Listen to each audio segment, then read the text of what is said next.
Everyone, and This webinar is being transcribed. hi. Good evening, everyone, and welcome to the Quality of Life, March, are we in March?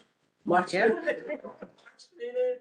I am Pat Moore, Chair. You are, Mariama James, co-chair. you are, Zach Bomber, District Manager. and the committee. And we haven't met quorum, but we're gonna go ahead anyway. So if there's anything that we have to, if we need to write a reso for anything, we are either gonna take it to executive committee, or if you can wait, we'll wait until next month. But let's start.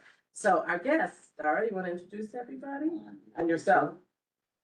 Good evening, everyone. My name is Dara McQuillan. I work for Silverstein Properties, which, as I'm sure many of you know, is the company that's been partnered with the Port Authority for many years rebuilding the World Trade Center.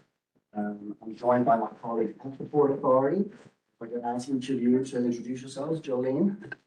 Hi, how are you? I'm Hi, everyone. Welcome. Thank you. Jolene Yates. I'm with the Port Authority. I'm the director of the World Trade Center Department. Good evening, Hirsch Parekh. I am the Deputy Chief of Environmental and Community Affairs from Port. Nice to meet you. Out of business, I'm with media relations at the Port Authority. Pat joins us from Turner, which is the company that's going to be building this building. It'll be so difficult to remember your name. Do you guys have cards that you could share with us, please? Thank you. And my name is Ophelia Rivas. I'm the general manager and government relations for Port Authority. Great to be here. Thank you all for coming. So, we all have heard the news about number 2. And we've heard nothing about number 5. Oh, good, we're just starting. So we're excited to hear what you've got to tell us. All right, so I'm going to start by giving a presentation about Two World Trade Center. I hope you will find useful. I'll clipper here, but I'm also going to hand you out printout so you can take a look.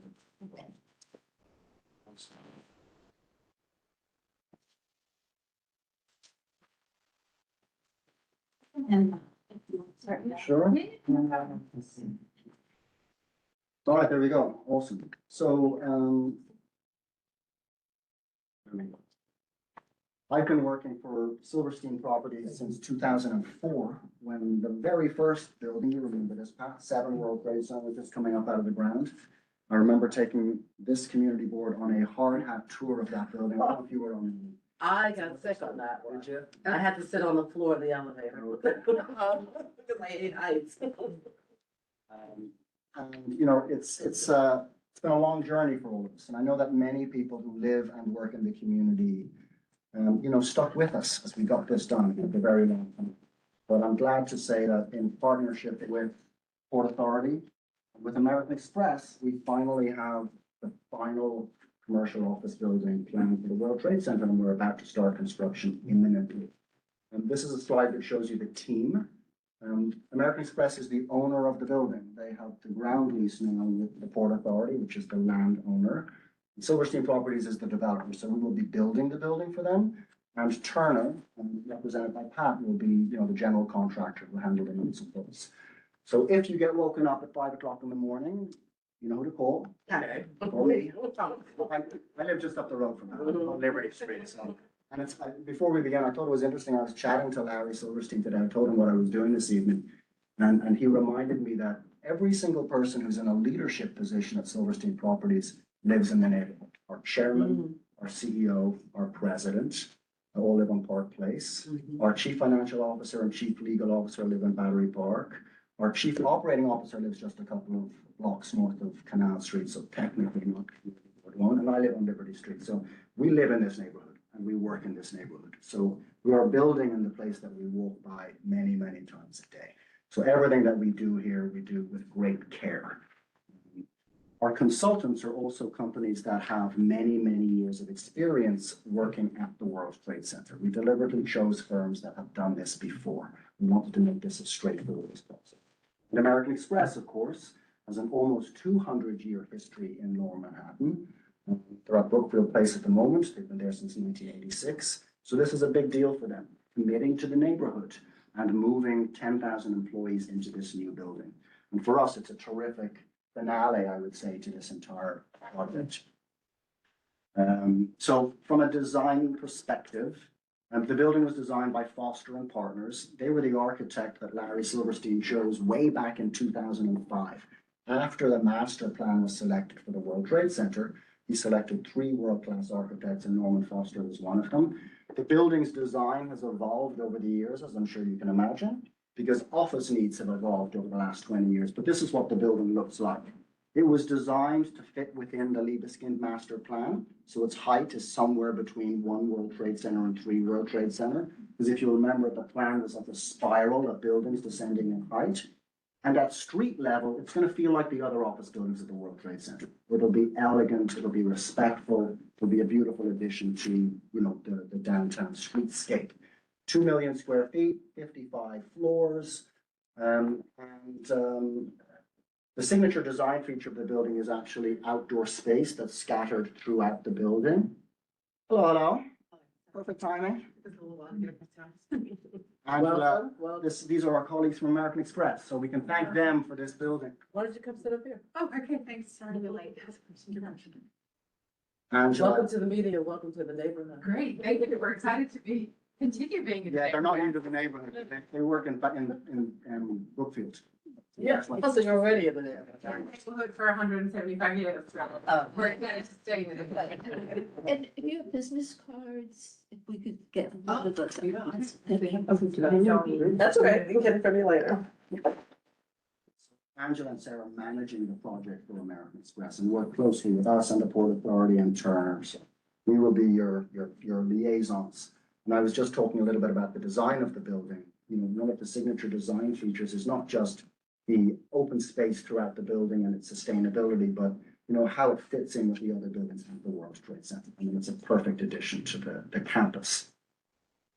And like all of the other office buildings at the World Trade Center, this will be sustainable. The building I work in, 7 World Trade Center, was the first LEED certified office building in the country. It was also one of the first buildings to incorporate clean air during construction. We were very sensitive to, you know, the needs of the community. Larry Silverstein is a lifelong asthmatic, so clean air is of paramount importance to him and to the entire organization. And that'll be the exact same thing with this building. Obviously, it's been designed to be bird friendly. It's designed to be resilient. You know, this is a state-of-the-art building in absolutely every respect. You just answered a question. Oh, yeah. No, you answered. Yeah. Oh, yeah, no, You preemptively answered the question. Yeah.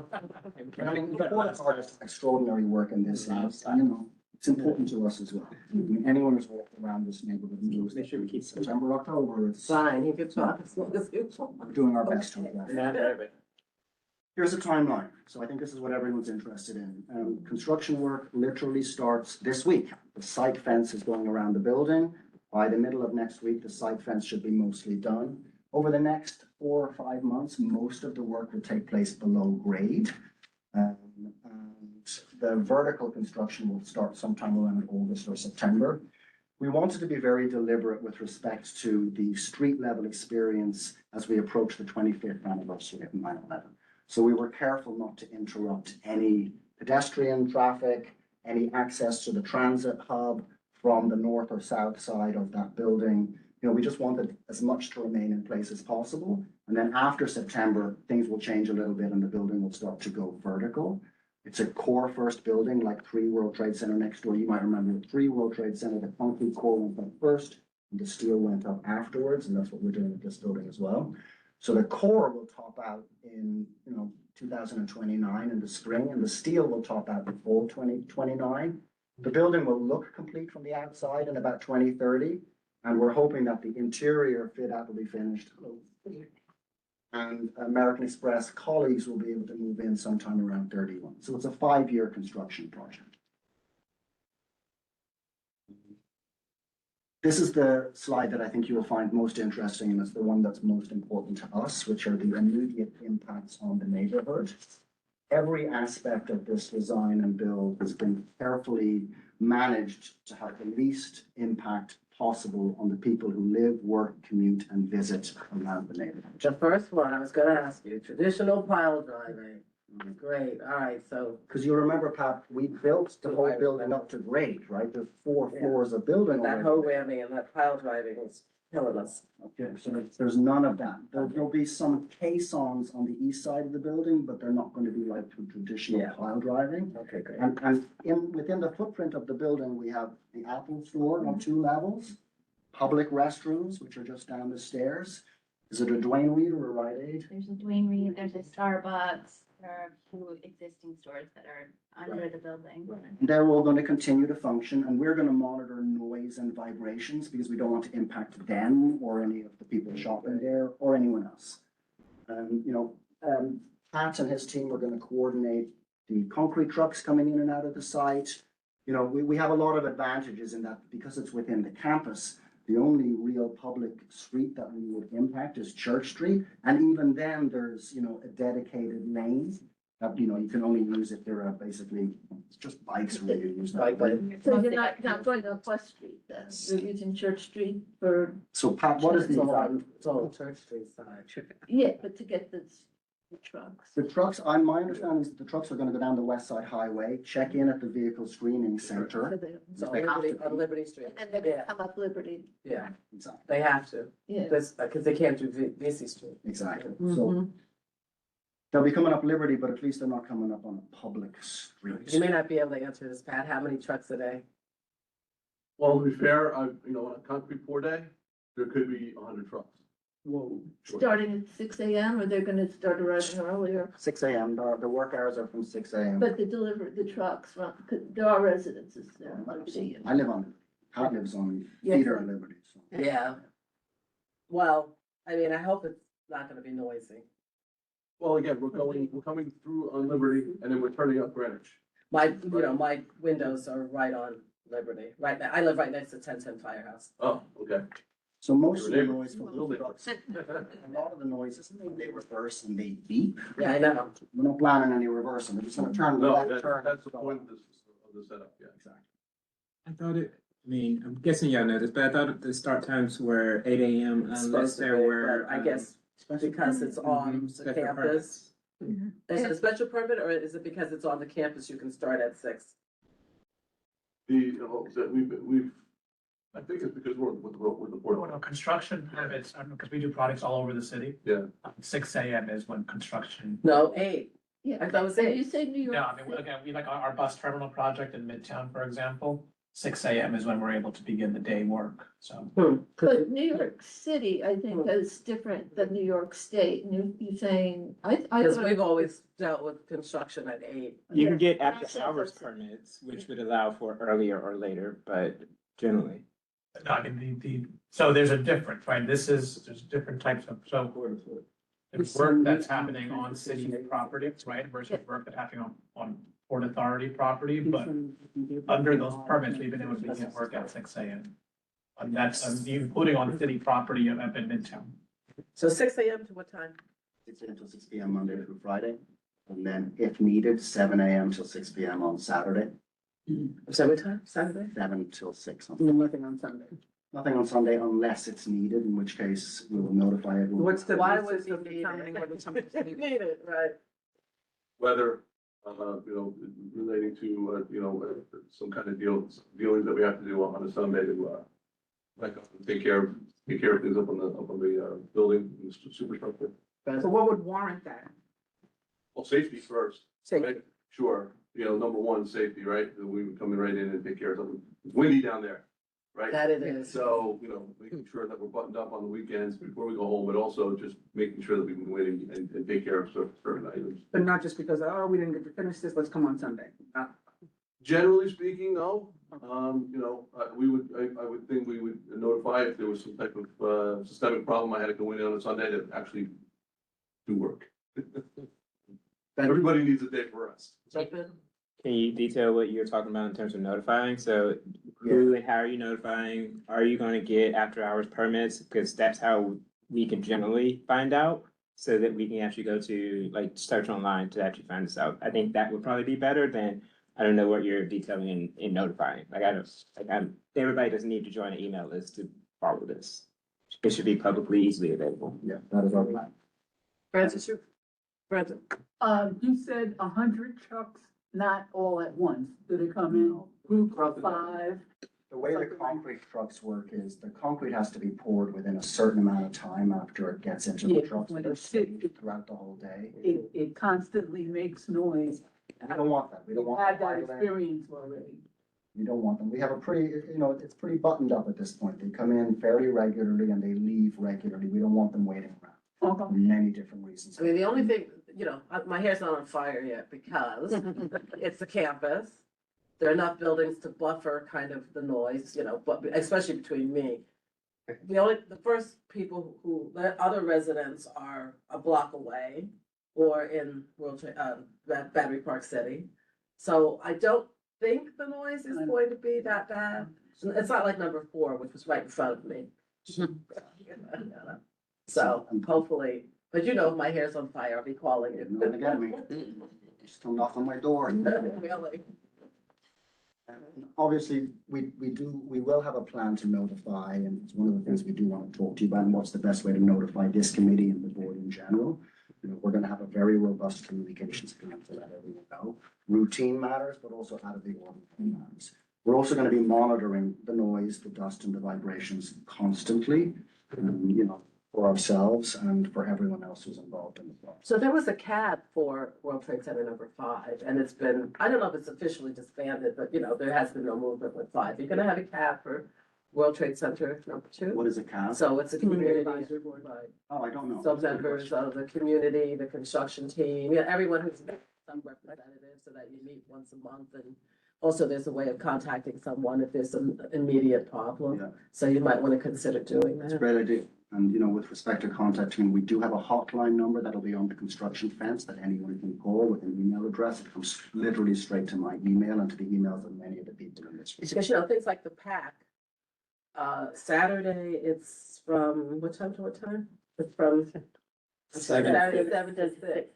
So if there's construction going on and the PAC is having a performance and there's pre-performance dinner, who are they gonna contact when they get angry with you guys? So they're gonna contact us directly. They're one of our stakeholders, just like this community board is, and just like the Durst organization, which manages One World Trade, the 9/11 Memorial and Museum across the street, and Westfield, of course, which manages the retail. So see, those, So if we're- you wanted to do a cab, those would be the Yes, exactly. representatives that would all be on it. That's exactly Yeah. right. And we will work with the Performing Arts Center. We know their schedule, we Right. know them, we see them all the time. Right. So we'll make sure that our activity coincides with what they're doing. Is the hotline gonna be 24 hours? So, yeah, and it's already working. It's like, I'll get the alert if you give me a message or send me. If you're gonna have 100 concrete trucks a day, is the firehouse gonna be able to get down Liberty? Firehouse is another organization that we are in very close communication with. And we did this at 4 World Trade Center and they were literally right there. That's where the hoists were for the building. This boy, it's right in front. Yeah. So we're very well coordinated. As a matter of fact, we're so well coordinated that we do stair climbs with them all the time and they use our building for tests. The You never stairs, seen right? mine. Because they're young. With all the gear. And all the gear. I get tired just looking at them going I into it. know. So obviously, we will be coordinating with fire department, with New York Police Department, the Port Authority Police Department. EMS. We're very well. Oh, yeah, EMS needs to be able to get you. Mitch, anything? Desi, anything? No, okay, so. All right, we go to the next one. Agency coordination is really important to us as well. And this is something that the Port Authority has done particularly well, whether it's the airports or the bus terminal. I mean, this is not directly relevant to this, but when you proposed your bus terminal project, you got a unanimous approval from the community board 4, right? Right. So like you guys are completely plugged in, which is terrific. So it's important for us to over communicate and just stay connected with it. And if there's any unusual construction activities, like if we're bringing in a large load, if there's an unusually large amount of work, we will let everyone know. So this is to your question about, community engagement and setting up a plan, we will have a dedicated community liaison, including all of us. We're gonna, if you'll allow us, give you regular updates and we can set up a schedule for that. We'd be happy when the time comes to do hard hat visits to the site, so you can come and see it in person and get a look around. These are all things that we've done many, many times in the past, so we're not reinventing the wheel here. As I said, we'll give advance notification, but we're also planning to do some sort of regular communication. We haven't quite figured it out yet, whether it's a an email or setting up a website or something like that where we can communicate what's going on. It's for people who are curious about the project, but also a look ahead to see what's coming. So we'll let you know what we come up with. And, you know, as I said, there is a dedicated contact number for anyone who's got any questions whatsoever. And we'll be talking to everyone, you know, whether it's Battery Park City Authority, the Downtown Alliance, the New York City Partnership, the civic groups, the neighborhood groups. We have an open door policy and we always have on these projects. So we're happy to answer any question. And if we don't have the answer, we'll find it and we'll get back to everyone. This is the hotline that'll be up on the fence next week, I guess, when the fence goes up or gets finished. And there's Is the, the fence gonna be pretty? it's gonna be beautiful. I'll get into that. Proud of that. Yeah, I mean, come on, you know what we've done and we're even gonna You know build what it. kind of questions we'd be asking. So obviously, you know, this is something that we all know, but I felt it was important to reinforce it because we've been waiting a long time for this building. It's going to create thousands of union construction jobs, you know, at a time where it's difficult to build in New York City. There's, you know, not a huge amount of building going on, so we're proud about that. It's going to support, you know, downtown as a business district. You know, this is the last piece of the puzzle in the World Trade Center master plan from a commercial perspective. And, you know, American Express committing to stay here for another 75 to 100 years, like what does that say about our neighborhood? You know, not only that, sorry, go ahead. Oh, no, I have a question actually about American Express in the neighborhood. What's gonna happen to the space in World Trade Center then, talking about keeping the neighborhood whole? That's the anchor tenant, one of the major anchor tenants. We're Yeah, not- Talking about Brookfield. Yes, at Brookfield Place. Is that gonna be empty? Is there another tenant? I think we're still working through that.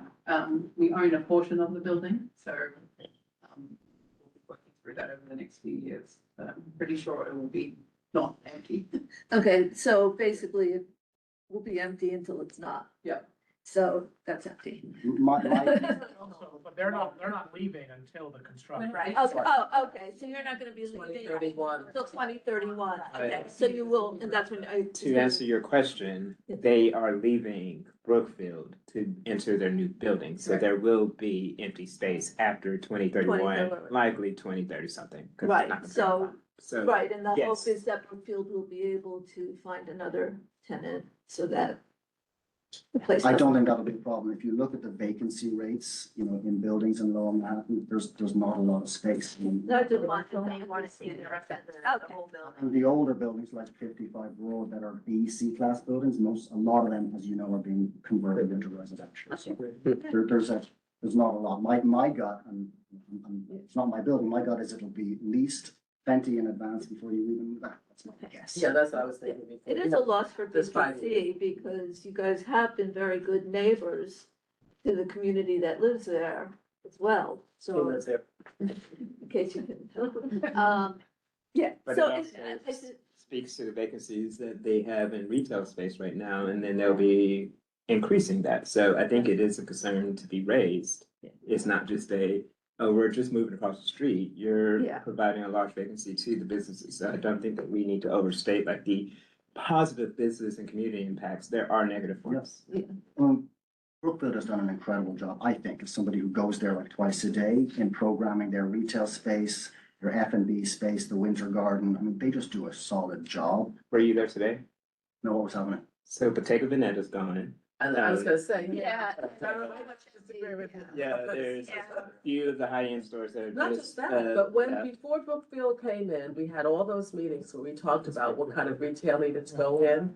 And we talked about it being retail that applied to people who live there. And so far, the retail really isn't geared toward all of us who live there. Yeah. And that's why you're getting a lot of vacancies because. people October. don't- No, trust. Monaco. That's another story. That's a whole other, that's a whole other. Yeah. Let's hope it fills up for all of us who live in the neighborhood. Yeah. And I talked about a grocery store for, the last 30 years. Yep. Italy is not a grocery store. I love it, but it doesn't sell toilet paper. It's not a grocery store. Yeah. Let's And it's spend little- $20 on a slice of lasagna. Yeah. Yeah. So, yeah. But anyway, I'm sorry, go ahead. A completed World Trade Center campus, at least from a commercial perspective, I think is a benefit of the entire neighborhood. From a streetscape perspective, again, having a finished building that will still offer direct access to the transportation hub.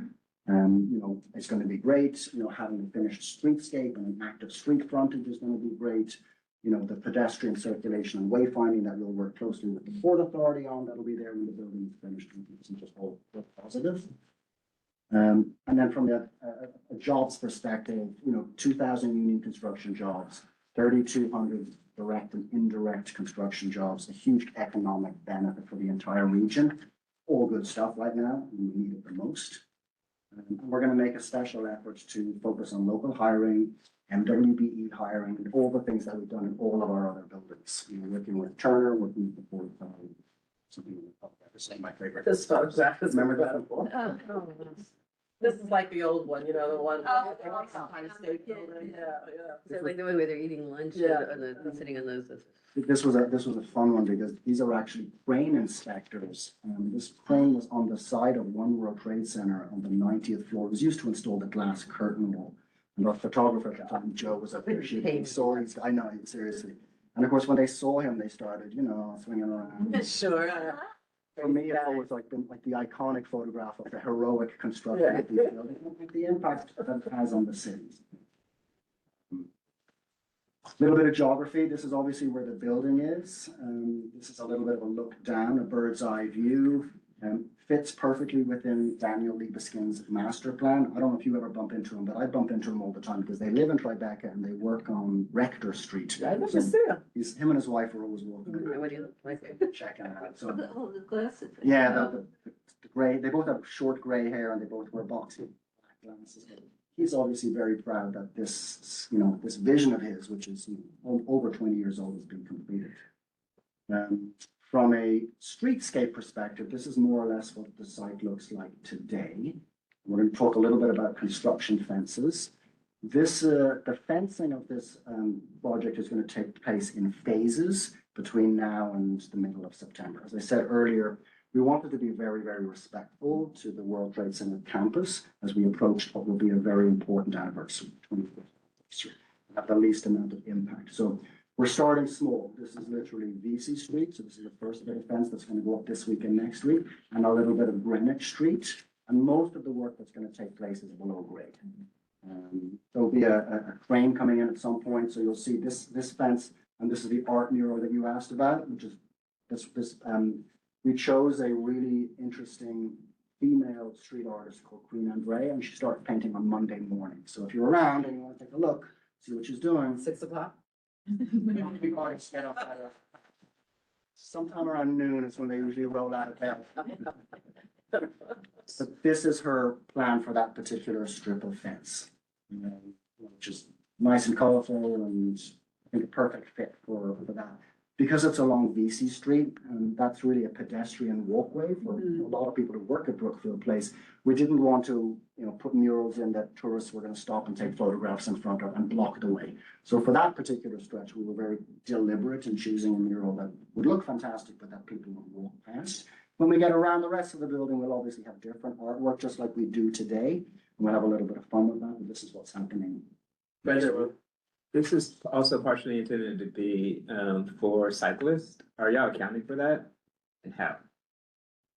That's a very good There's question. a lot of bikes, yeah. Right. That's for delivery, like that, and then also the other side, next to Oculus. A lot of cyclists use VC. Well, yeah, please, in fact, all the roadways around Tower Two, so we are working with DOT. We are getting street closure permits from DOT for the project, Pat and his team are. And, we're working on bike access, pedestrian access, as well as vehicle access is just less important on those streets, as you know, so bike and pedestrian are. Yeah, the vehicle access is only the construction vehicles and police and. On-site vehicles, which is Right. not a lot, yeah. Fire. Emergency.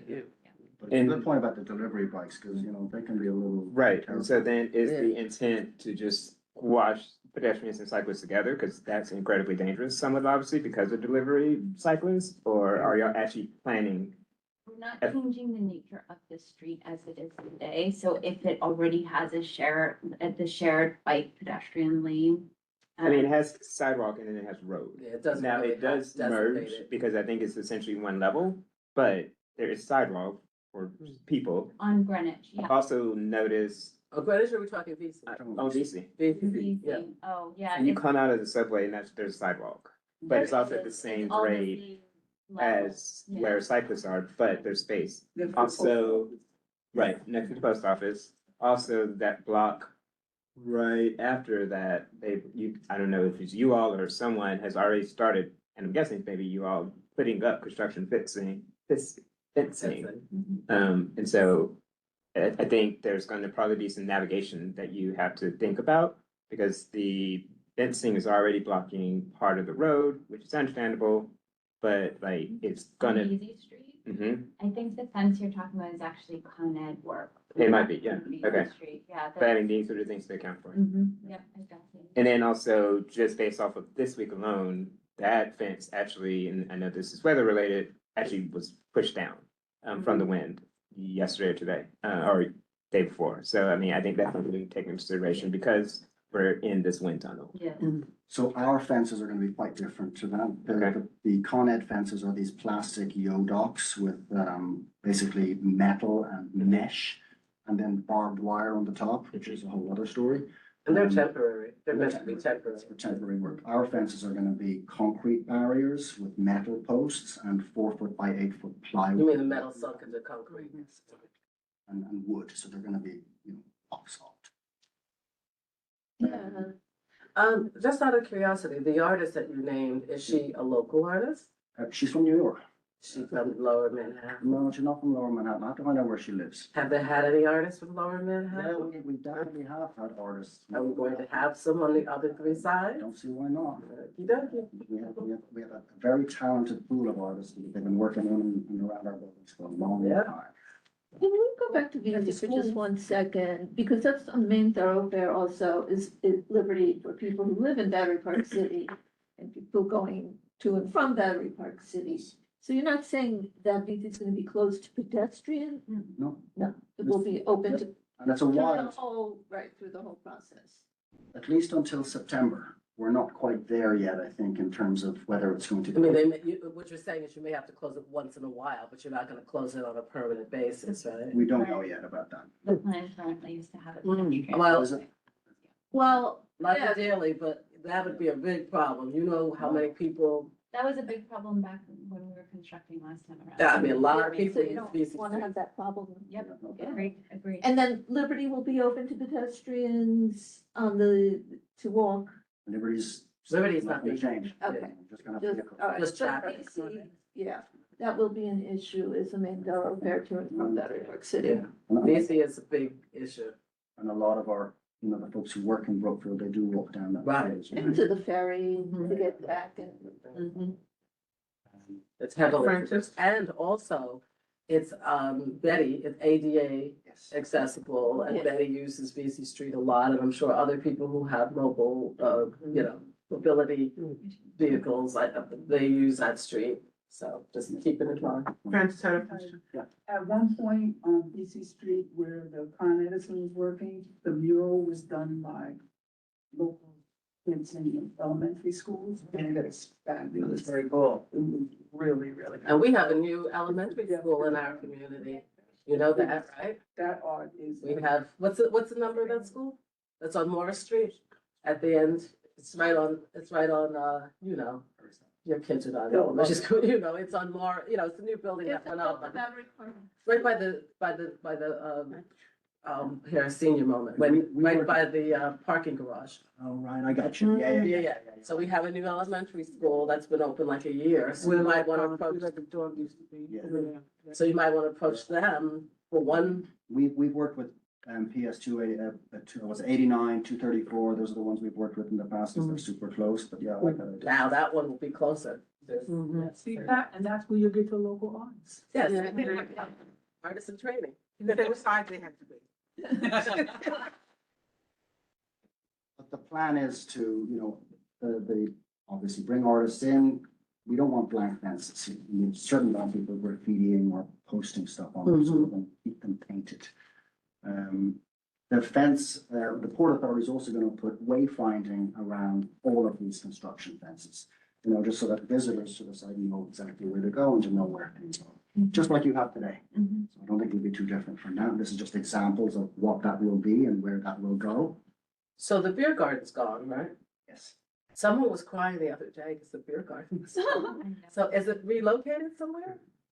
Or is it just, Currently, we're, Support. the plan is for Westfield not to open it this year. Part of the reason is that it requires some investment on some of the existing infrastructure that's there, the containers, and because this would be the last year that it's open, they just weren't able to make an investment in the infrastructure and operate it just for this year. So that there is no plan for it currently. and what about the, Smorgasbord. So that is gonna stay this year, and I'm gonna get into There's some of actually a bunch of Jolene's things, got a yeah. whole presentation. on all the programming for Okay. this year. It's gonna stay this year. In fact, it's expanding this year, teaser, but I'll talk okay, we'll about wait that. till you get to it. So that's phase one of the site fence over the next couple of months. And then the next phase, the fence will expand. So here you can see it's grown down Greenwich Street, up Fulton Street. Still access to the transit hub from both Fulton and BC Streets, but this is where the fence will expand a little bit more.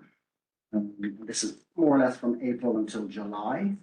And then the third phase will be where it goes up a little bit more BC Street, but there will still be access to the transit hub from BC Street under a sidewalk bridge, which is what that green bar is on the top. And that's until September. And we're- What, the sidewalk bridge? This Oh. green thing right up here, What is the sidewalk? it's where people can get into the access to the transportation hub on the north side of the building here. At least until 9/11. That's what we want. Across from the post office. Okay, all right, and then the E train on BC, that E train exit, is that gonna be? That's always going to be accessible. That's right by the post office. Yeah. That's there at the top of the page.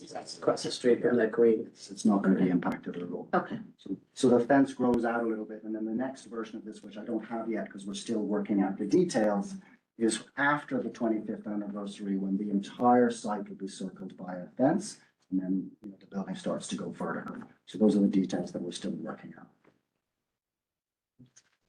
and when it's, just to be clear, maybe everyone else understood, when it's encircled by the entire fence, what is going to be closed off in terms of access that we currently have? So there won't be access to the transportation hub from this location. People who go to the Obviously. transportation hub will go through the Oculus, and they'll go through 3 World Trade Center. You know the door that leads in. Mhm. And the doors on both, there's a door on both sides, on VC and on Fulton. Yeah. Fulton. Yeah. There's a door on both sides, so Yeah. you won't be able to get in there. Right. You have to go right next door. Across to the opulence is the closest entrance, yeah. And that's it. There'll be no access to that. Or you could go down to the E-train and pay and go across and go out again. Not gonna happen. Diane? Now that we seem to be at war with Iran, how concerned are you about this site being a target in the future? This is one of the most secure sites on the planet and has been since, we started rebuilding. That's thanks in large part to the Port Authority, who do a terrific job. We expect it to remain that way. So this is within the campus security plan zone, so all the same screening requirements that Wow. meet all the existing buildings, this construction site is gonna have to meet, which is part of the reason why all of the construction vehicles are coming through Liberty, through the BSC, and they're getting screened to the same level as everything else that goes into the building, and then coming back out and entering the site. So there is as Dara said, a heightened level of security, but to be honest, the reason for that is this is a twice hit asset, so we have to remain vigilant. Can I just go back I'm for actually one concerned second? on 100 go, Yeah. hovering over the Brooklyn Bridge. I'm concerned about bikes going out that are on the, but we don't get it. But, That's target. but this is a different discussion. So basically on West Street, we call it the VSC or whatever, it's this vehicle security check. Vehicle Security Center. So, Yeah. yeah, Okay. Occasionally you see, cars or trucks there now. Yeah. It sounds like this is gonna back up West Street pretty heavily. it's so actually, the Yeah. Vehicle Security Center was designed to handle all the vehicles, including whatever's going to Tower Two. So the vehicles do check in on West Street there, but then they enter the campus and come below Yeah. grade. And so it's actually it's designed to handle several hundred vehicles a day. There's already, I know. The you- West Street, yeah, no, Yeah, just you- like the you West Street. Yep, Yeah. you occasionally see, no, that's the Yeah. location, every vehicle checks in. Yeah. You occasionally see a couple of vehicles there. Yeah, We're that's it. actually processing over 200 vehicles a day on average. And they've 200 already vehicles a built day. the other buildings. Right, and Yeah. so it is capable of handling even more than that, so, and we have the ability also to staff it Staff, within, yeah. we're not using it at its capacity right now. so. Was Broadway included in the traffic study? Cause that's what I was imagining would get backed up. You got two one-way streets that are being blocked off, Fulton and VC. This, yeah, this is Broadway, actually, this I would goes back, imagine it's gonna be a nightmare. it goes back to the campus security plan EIS that was done by the NYPD, 12 years ago, 13 years ago. And yes, that traffic study did include all the way back to Broadway, and I think it went up all the way to, I don't know if you remember, but it I don't was, it But it was encompassed a quite large huge, neighborhood. yeah. And it included, traffic for this project. It assumed that the entire campus was. But like I said, you've already built, how many buildings? Yeah. And so, again, my hair's not on fire yet. Look, we have 30 to 40,000 people working in these buildings every day. And we all live in the neighborhood, right? So we want to take extra care that these people are not impacted. It just doesn't make any sense. And tourists. Tourists, And tourists. residents.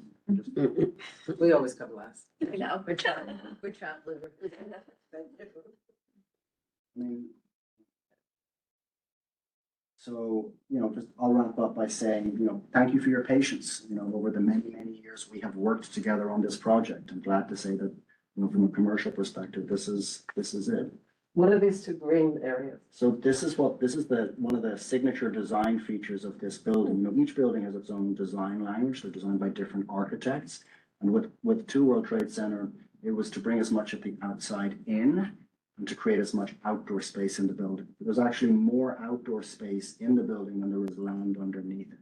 And there's going to be several of these outdoor terraces and a number of these, I call them loges, but is there another name for them? Corner garden. Corner gardens. I knew there was something. Corner gardens? Corner gardens. Corner gardens.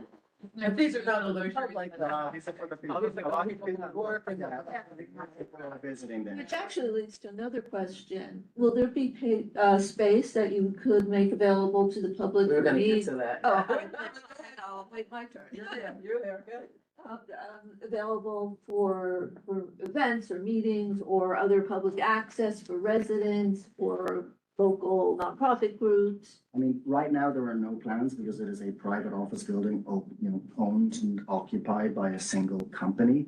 And we have, Putting out to you. and, honestly, we have a lot of other space around our campus where we've done We many. don't have any space where we go have a community board meeting. Come to it. We We used to do. to. I got 7 World Trade Yeah, Center, we like used to, 2 why don't we floors. go anymore? We Used to have go- parties for we used to have in-kind. meetings other places other than Party. We still do that in a lot of our spaces. And so the owls wouldn't go there for 7? We could go to 7, we could go to 3, like anywhere we have empty floor, we open Because up we to used to allow. have meetings, remember? We've got an open house New York gala in April, which we've donated the space and they're allowed to. So that's a, that's a. Wait, did you say open New York? Open house New York, you know those Oh, guys? okay. House. House. Oh, okay. All right, so we'll leave that for another time, so we can get on. Your hair's not on fire yet. Here, let's Plenty, get on with it. plenty of other space in our other buildings that we're always happy in. And, Okay. during the pandemic, we actually built a lot of lounges and community spaces in our buildings, mostly for our tenants, but they're always available to members of the community. Still do that. Now I'm gonna hand it over to you, Jolene. Jolene's gonna talk a little bit about the impacts of this project on the rest of the campus and Just plan for- for the summer. Yeah, just for the summer and spring. So if you have any more questions on the building first, please, because I'm gonna kind of change gears a little bit. Yep. And I'm not going anywhere. Yep. No, I know. Okay. All right, excellent. Wanted to start by just talking about how over the past couple of years, we've been really making a concerted effort to engage with the public. And I myself am a resident of Lower Manhattan. I work in Lower Manhattan, so I appreciate this effort as well. But the point is to try to find out what does the community want to see, and especially as the Port Authority at the World Trade Center, our job is to look out for the public good, in addition to all of our partners and connect all of our partners on campus.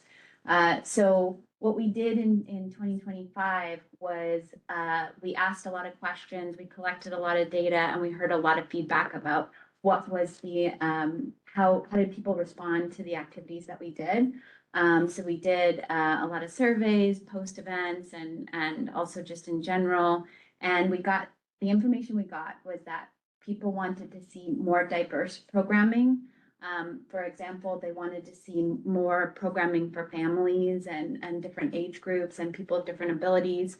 And then they wanted to see an expansion of some of the current programs that we're doing that they were really enjoying, like for example, the movies, the Oculus Outdoor movies. They really loved that, and they wanted to see some more of that.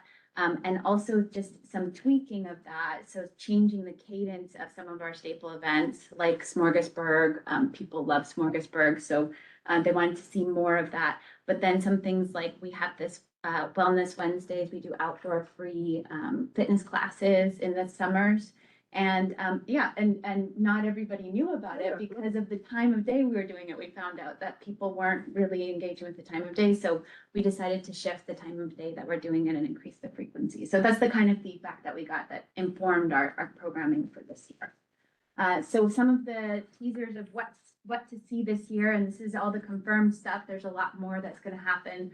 Like I said, Smorgasburg is coming back. We got Resounding, that was a positive.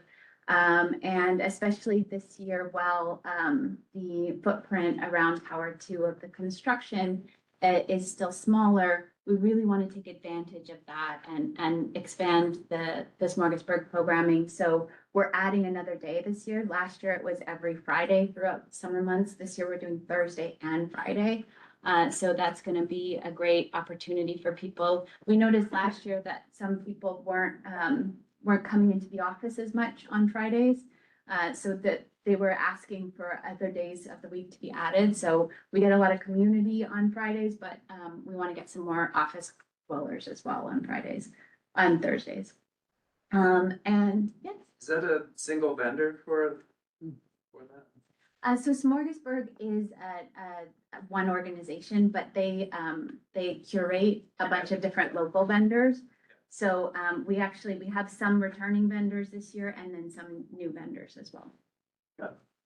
And then we're partnering with Art on the Ave, who you all may know, they're a partner of the Downtown Alliance as well. We did this last year. We had this, it was kind of a last minute paint and sit event. This is what I was talking about with some of the family programming that people were asking for.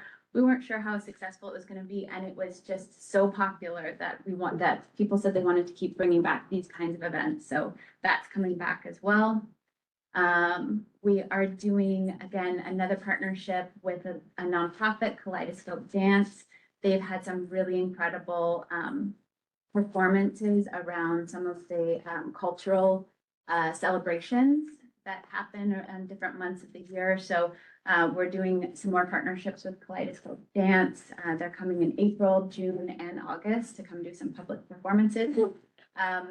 A partnership with Downtown Alliance. Art is all around us.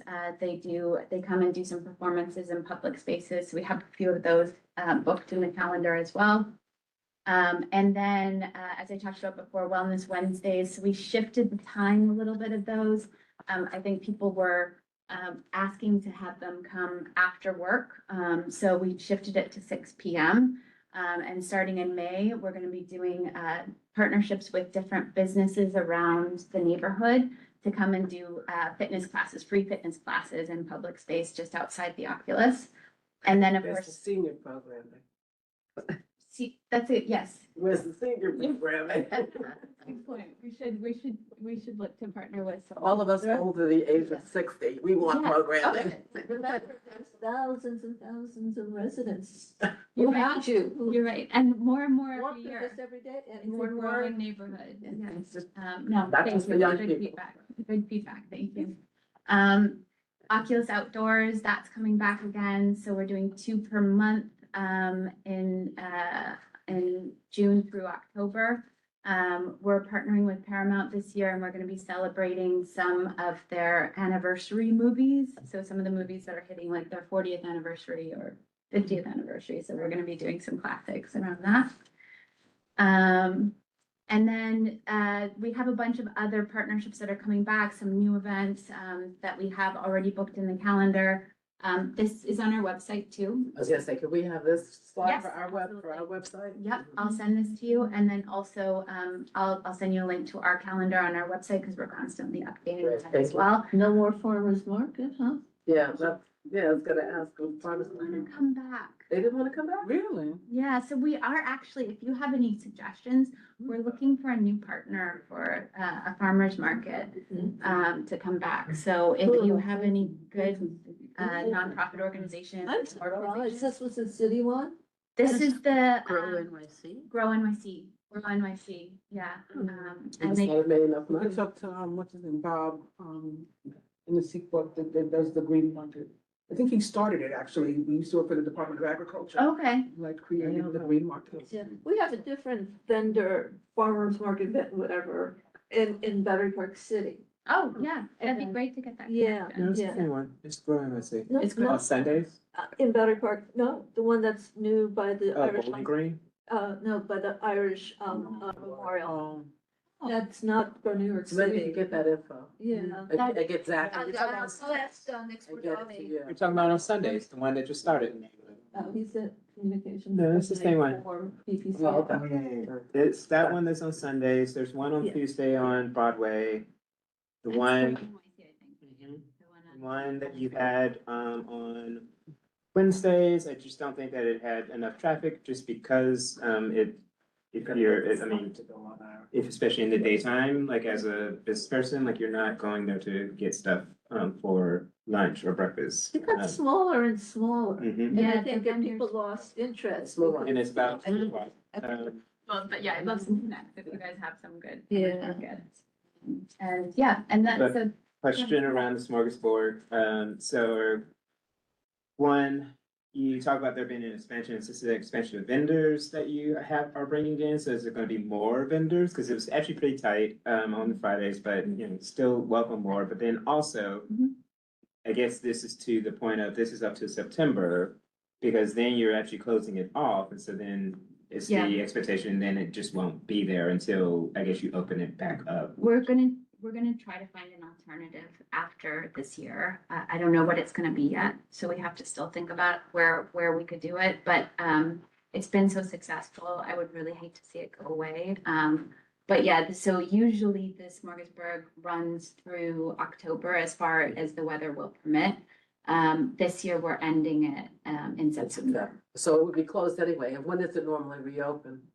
in April. It's a That's summer our opening. program, but Yeah. I guess to the point where September is when you're all putting up the fencing that's closing Right. off that, so then, and So then then we have to closing find it an alternative for next year. for 5 years, Yeah. essentially. Yeah, exactly. Because it is very successful. It It is. couldn't somehow be inside in the grand Mhm. hallway. You Yeah, 'cause did they it have once. Open fires and stuff and. Yeah. Yeah. Yeah. Oh, for Smoke and- Smorgasburg, I Yeah. think at the farmer's Well, market. we'll talk about it. Let's Yeah. move on. Yeah. But there is, so that was all the confirmed events. There's a lot of other things going on this year, which is part of the reason why we're asking the construction to, be as minimal as possible through September.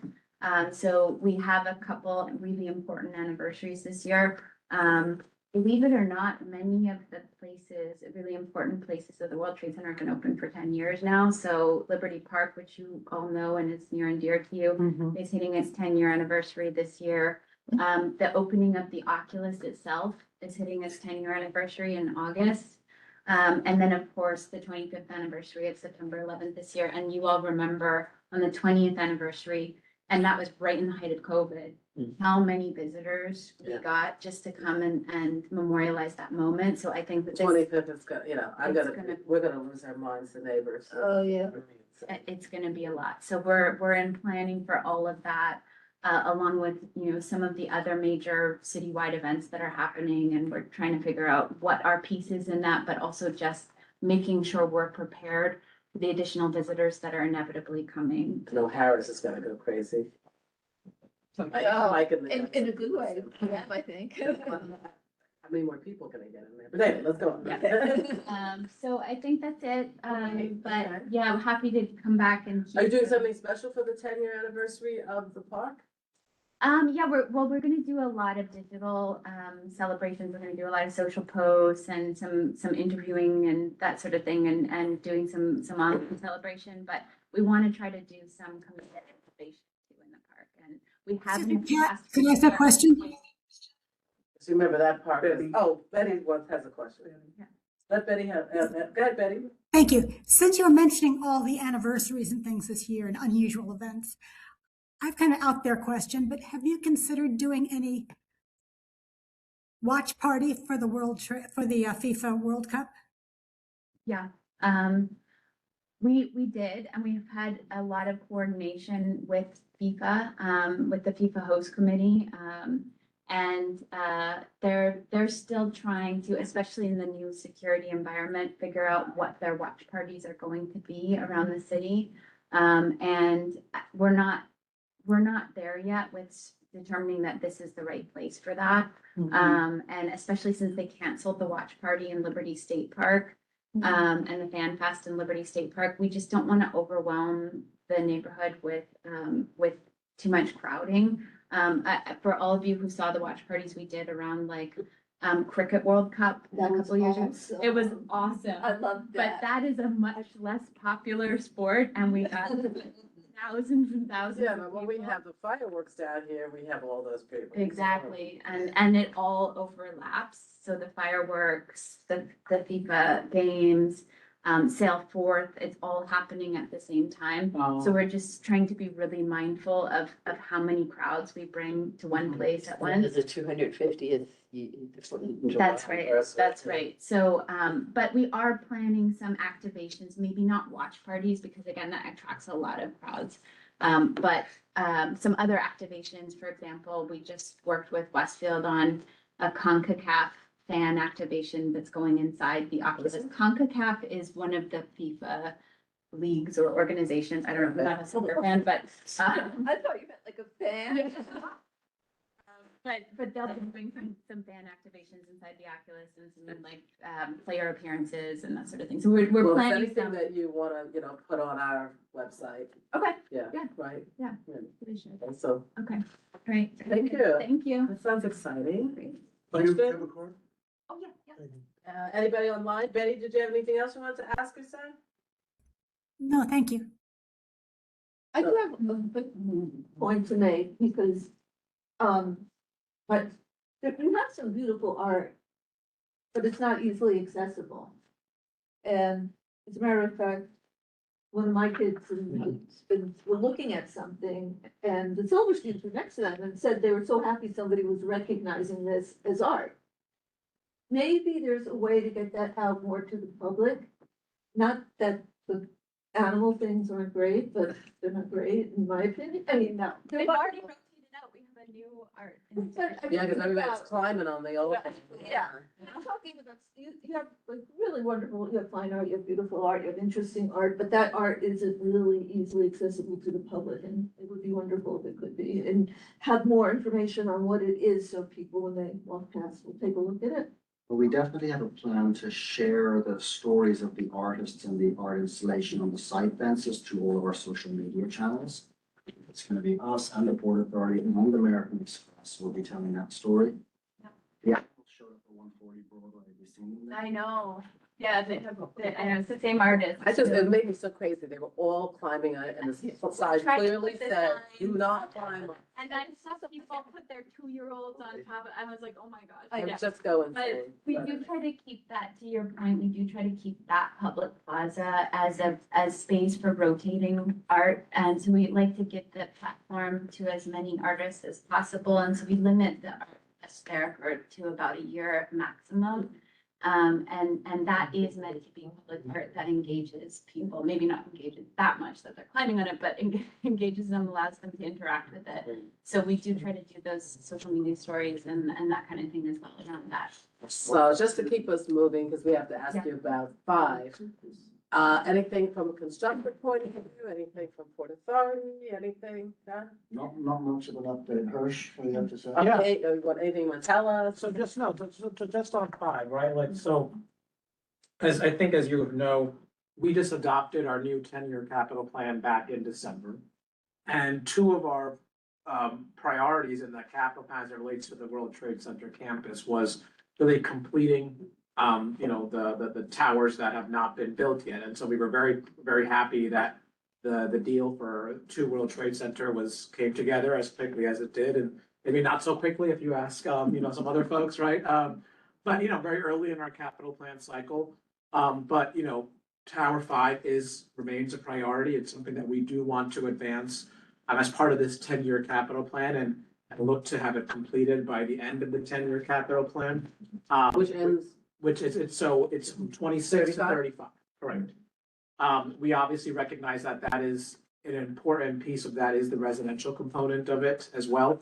As Dara mentioned, this tower completes or will complete the commercial side of the campus, but that Site 5 remains, important piece of the overall plan as well, and then the residential component of it. So that is something we're going to continue pushing forward on, and our goal is to, as I said, have that in place by the end of our capital plan. just There's remember, a distinction between the level of urgency based on the fact that American Express is ready to, and anchoring and moving, ready to move into 2, whereas maybe in 5, that you don't have somebody. Well, remember, Tower 2 being a commercial office tower, right? You have a tenant that, decide they want to take the entire space, right? There's going to be no other tenant in 2 World Trade Center. So that certainly makes that deal a little bit,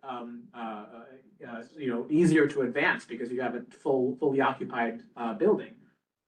With Site 5, Tower 5, that's the residential piece. So you're not gonna have an anchor tenant in the same way, right? Because it's gonna be more of a residential building. So it's just, figure out how to make the deal work. So I have a couple of questions, full disclosure, in case I was a part of 100% Affordable 5 World Trade Center. We're having an extraordinary housing crisis. affordable housing. Affordable. Specifically, yeah, absolutely. So, Big one. couple parts.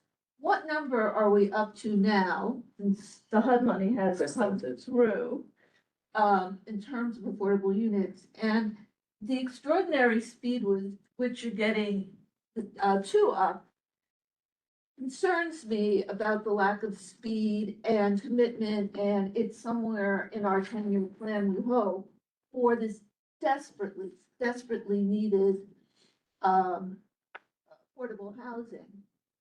I would add to Jill's point that we would have continued to seek funds to increase the affordability if we'd known it was just gonna go on for so much longer. We were told we need to get ready to do this, so stop looking for money because we gotta stop here. So, I was very much involved in a lot of those discussions with the community and with the 100% Affordable Coalition. And, I know there was some studies that were done by the coalition, speaking about that as well. I believe the deal that was announced, and was at roughly 40%, 33%, affordable units. That deal is currently on pause. In terms of, what happens with that deal and what happens in the future, again, as I said, we are focused on making sure that tower can be built.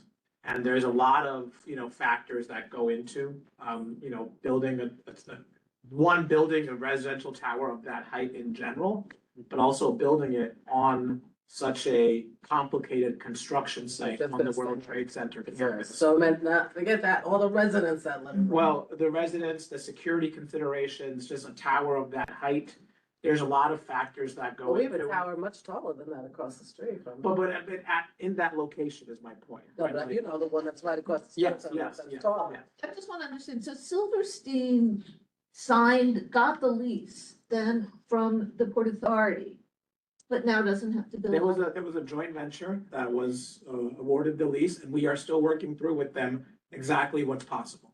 So at Them this, being who?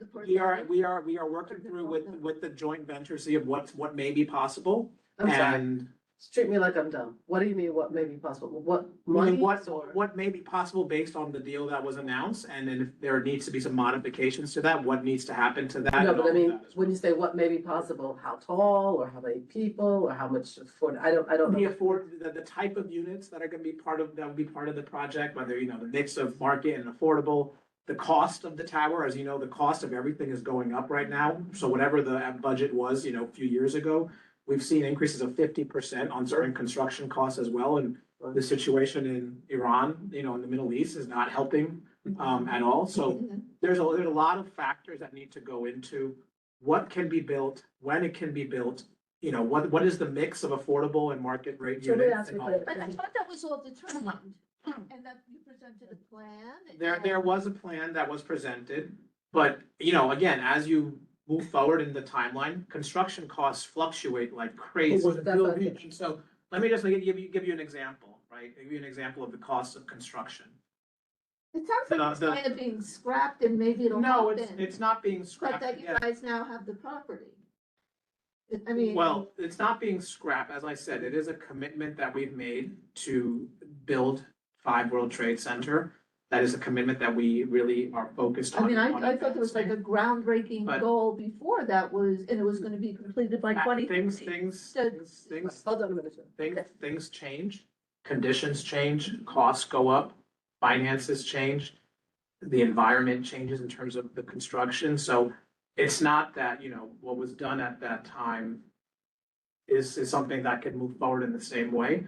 But again, my point here is we recognize the importance of that site. We recognize the importance of building housing on that site. Affordable housing. We recognize the importance of building affordable housing. So we have to sort of figure out, okay, what is the best mix to make sure that a residential tower with affordable units can be built? So when you And at think, this point, yeah, we have no new news to make on that. We are working through what's possible there. Okay, John, hold on a second. So do you mean though that, are you guys working every day on looking at the World Trade Center #5 and actually every day there's a team working on coming up? I don't want to say every day, but it You know is, what I mean, like, but it is something not that is sitting top, for a it's year. something that's top of mind for our real estate team, our development team, our World Trade Center team. And then again, we need to figure out what's possible there. And so why can't you take the plans that you had? And so obviously it costs a lot more now, the plan that you had. And somehow just modify the plan that you had and come forward. But unfortunately, it's not that simple. Well, It's- I mean, it's I don't really not think it's that that simple, simple, but it kind of is. a little But bit. because- It's money. Well, money is not, money So is you're looking is a resource that is not. Right, so you're right? looking for funding? I don't understand exactly. We have to figure out what type of project is feasible and viable on that site, based on conditions that exist in this so, moment. so just to. Wait, let Mitch. So, let me just summarize this by saying, look, the summary here is, I know you guys, there's a lot of interest in this site. I recognize that. We as an agency recognize that. We know there was a lot of passion and advocacy in getting to the deal that was announced a few years ago. As you recall, the governor was very much involved in that effort as well. We understand that, right? The governor understands that. We know the importance of that site. But we also have to make sure that there is a project that can actually be financed and built. And that's what we're looking at, to make sure that what the community is looking for, what can be built, what can be financed is actually feasible. Okay, so I So understand that's, what you're so in saying. terms of anything new, Mhm. we don't have anything new to announce on that today. But I just want to say it remains a priority of ours, and that's why it was so front and center in Okay. our capital. So when do you think you might come back with to us? We will let you know when we have more to share on that. I can't give you an answer on that right now. Like within So- 10 years. It is part of our 10-year capital plan, to have that tower built, right? To have that tower built. So to have that tower built, you need to announce the deal within the next few years so that construction. But there can was a deal announced, but that deal now is off the table. That deal is something we are looking at to see what may be possible or what may not be possible. All right, we'll stop. I just wanted, I And then understand, Mitch, as I said to you, I just want to say, look, as I said to you, Pat, at the beginning of the meeting before we started, right? I sit on my community board in Queens, right? I'm in fact the zoning chair of my community board, right? So I understand exactly what is of interest to community boards, why it's of interest to community boards, why affordable housing is so of interest, because of the situation we're facing in the city of New York right now. not just that Um, though, us in particular. We are the No, I second- get it. We are like the second worst Yeah. community in terms of. Actually, our We might district be- has lost the most affordable housing in the entire state of New York. Our current senator is the housing chair Right. of the New York State, so we know that, so Yeah. we have this Right. information. That was, So, yeah. but my point in saying is I understand the passion that exists on this project and the focus on getting something delivered. I fully recognize that. and you can rest assured that when we have a new project, something that's ready for, that we will come back and share with you updates about what the plan is, when something might happen, and how quickly something will happen, and what the mix is and all of that as well. We are committed Let to. Mitch, I'm sorry. I just want to say one, it's not really a question, but I just want you to be, not personal, obviously, but for your organization, your agency, to be aware that this community, this is reminiscent of, we have to fix the stock exchange first before we fix your house. And we're all living, in the dark with no water and no, at 9/11, but the stock exchange was open and everybody had to return to work. So it's like, we're gonna build this commercial, but the residents are on hold. Just to be aware. No, that, and again, I get it. cognizant of that I get it, and experience that we yeah, had. that's, we are not looking to. Especially since you are a community board person. Yeah, and we're not, it's not that it's prioritizing one at the expense of the other, right? It's that American Express and Silver State. Well, no, they we're- put their we're- money in. We're able to come to a deal that was able to advance this. We want to get to a deal where we can also advance by World Trade Center, right? But it's not the same as having a single anchor tenant, right? It's not a commercial or office space, it's a residential that we're looking to build there, so. We get I it. think you had a So, question And over if we here. could continue to help you look for money, then that would have been a good. One question and update, then too. one comment. It actually, you just said American Express had a deal. So I wasn't involved like these two young ladies were in the beginning, but from what I heard, there was a deal. So was there a deal or just kind of like, we're gonna try to do it? Because if there was a deal, then you can't just now, because it's not advantageous, also not you personally, ustedes in general. Just to change it because now it's not advantageous on our side. So was there a deal or was it just talked about like we were gonna try to do this, or was there a concrete deal? There was an announcement made that we were gonna be working towards a deal. Also, not a concrete deal. So, Okay. but Well, there again, was a contract signed, conditions change. And so if you base a deal on a certain set of conditions, but then those conditions change. So I signed You have a lease with my landlord and then my job cuts my salary in half. I can say my conditions changed. You might go to your landlord and say, I can't stay here. And then he thinks, Anyway, you might be removed, right? Right, but, Exactly. okay, I think I made my point. All right, guys. Then number two, okay, not good. They were talking about affordability. Just the other day, I was just to be totally clarified, I think what we all mean, I saw a lottery. $3,000 studio, you need at least $100,000 income, Long Island City. So that's not what at least I'm not talking about. You can afford so as far as to please commit to a range of affordable as opposed to $3,000, yeah, if you can afford to pay $10,000 a month, that's an affordable. But some of the things that I'm seeing right now are not what I Think of as affordable. Yeah, I mean, the affordable there's certain Right, tiers level. within affordable, right? And there's a lot of factors that go into deciding which tier Right. you're going to select and what number of units will fall within each tier, I'm right? hoping you'll have at least a It's, mixed it's all, year. it's all a complicated puzzle you have to sort of. That's piece what they're trying together, to figure out. right? All So, Okay, right, so let Diane Thank you. ask her question. I think Mitch kind of touched on it. Is there a chance that this deal could be reneged, because you're talking about changing conditions and terms? Is There are there no a answers at possibility the moment. Is there a possibility of going up? of this agreement? Not happening. If it's a Yeah. possibility that number 5 won't happen. What I will say is, we are focused on and committed to delivering Site 5 in this capital plan. So let's just So- say we have no answers at the moment and you at will least come you be back. honest, I appreciate it. Yeah, again, if I had more I could tell you, I would, Right. right? So, but I just don't, right? Okay, and Zach has a And question. Jolene and Dara had me stand up to do this. And then I have a We're question gonna, as a we're non-sequitur. going to O'Hara's after this. Go see Mitch after. So, anything other questions? Yes. More pointedly, the 33% affordable housing piece, is that still set? Or are you saying that specifically is now flexible? It depends on what the deal is. There are no answers at the moment. Okay, so you're saying you can't hold to that 33%. Did you just say the deal with who? It depends on what the deal is and who the deal is with. He's The deal very like aware this that is- this is Right, publicly let's just- reported, yeah, so that's let's- why it's not gonna Yeah, give you as- concrete language. exactly. So I think, to your point, let's move on. Let's move on. So I have a question, has nothing to do with this. Where's Glenn Guzzi?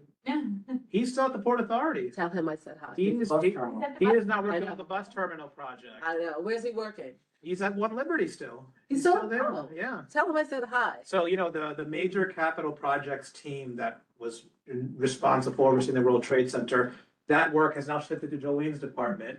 And the major capital projects team, the two projects that they are very heavily focused on is the new bus terminal in Midtown, which is a massive project in and of itself. And then also providing support to the Gateway Development Commission that's building the Gateway or the Hudson River Tunnel project. Just tell him that he is. Absolutely, yes. And then one last thing, ladies, you've come all the way to the meeting. You have anything you want to tell us? Anything you want to say? Thank you so much for hosting us tonight. Really nice to meet you. I'm really looking forward to the continuing engagement. Don't forget the seniors. We always get left out, and I mean, we're kind of young seniors. We're still mobile. Vibrant. Yes, we want to do things, but we want to do things not at the same speed that 30 and 40-year-olds want to do. If you have specific suggestions, please. Exercise always classes. Yeah. Yeah. Zumba. Zumba at a low speed, turn it down. All right, so thank you so much. Thank We you. appreciate everybody. What do you think we're gonna come back, like 3 months or something? Is that too soon? Let's have a Five World Trade Center meeting. Or what you can even do is do a field trip and we'll come show you around. We could do that, right? So, let's talk. We'll talk online. Thank you. Thank you very much. Have a nice Thank evening. Oh, your supply It's hard, I'll try to get it. Dara's been around forever. I know. They also involved with the air train, like. Thank you, lady. I want to tell you something. Let's have something, I don't know, exercise, yoga. class. Oh my God. Yeah. Dara and I are yoga people, so we're gonna have exercise classes. Have a good evening and thank you for coming. That's really, really. Thank you, everybody, for waiting. Jill? Okay, it sounds like we're moving on. Thank Yeah, you. that's good. I know we have another meeting topic. Marissa, thank you for being patient. Pleasure meeting. Dara, thanks again. So Marissa's here to talk to us about the commercial waste zone.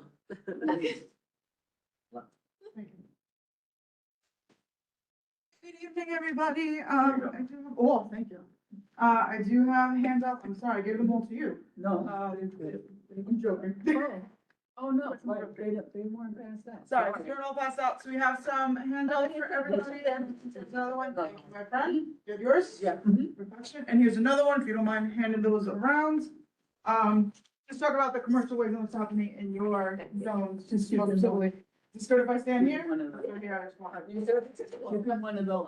I've come, yeah, twice now, no offense, twice. I've come once after the homeless shelter. And I was second to that. Next time. And now tonight I am second to You know what? the World Trade. Yeah. Center. Whenever you come again, The one with the green. Sure, whenever you come again, you'll be number 5, but you will be number 1. We were to see you. Yes. After that, yeah. You got it right. All right, but, unlike my paisans, I will not waste anyone's time. I'm from Brooklyn, we are quicker. So we're gonna talk about commercial waste zones for the Department of Sanitation. For those that may not know, commercial waste zones are we broke up the city into 20 zones so that, we don't pick up the commercial garbage route, we only do residential. Broke it up into 20 zones. You are zone 4, just lower Manhattan. It's a completely encompasses CB1. So it's all of you. You don't share this with anyone. You are all part of this one rollout. And this is where only 3 private carters may operate per zone. So there's only 20 zones. The carters do repeat, and then we have some citywide carters for folks that might be down here using like cubic yard, through the, Marissa, come on, through the garage doors there to get like a big, not like a little restaurant putting out a little bit. All right, let's get into it. Whatever. Okay. We're gonna skip through the fun stuff. There's a lot of garbage in New York City, right? Yep. Fantastic. These are the 20 zones that I'm talking about, as you can see down in the, we go all the way in the bottom, sorry, CB1 is a little small.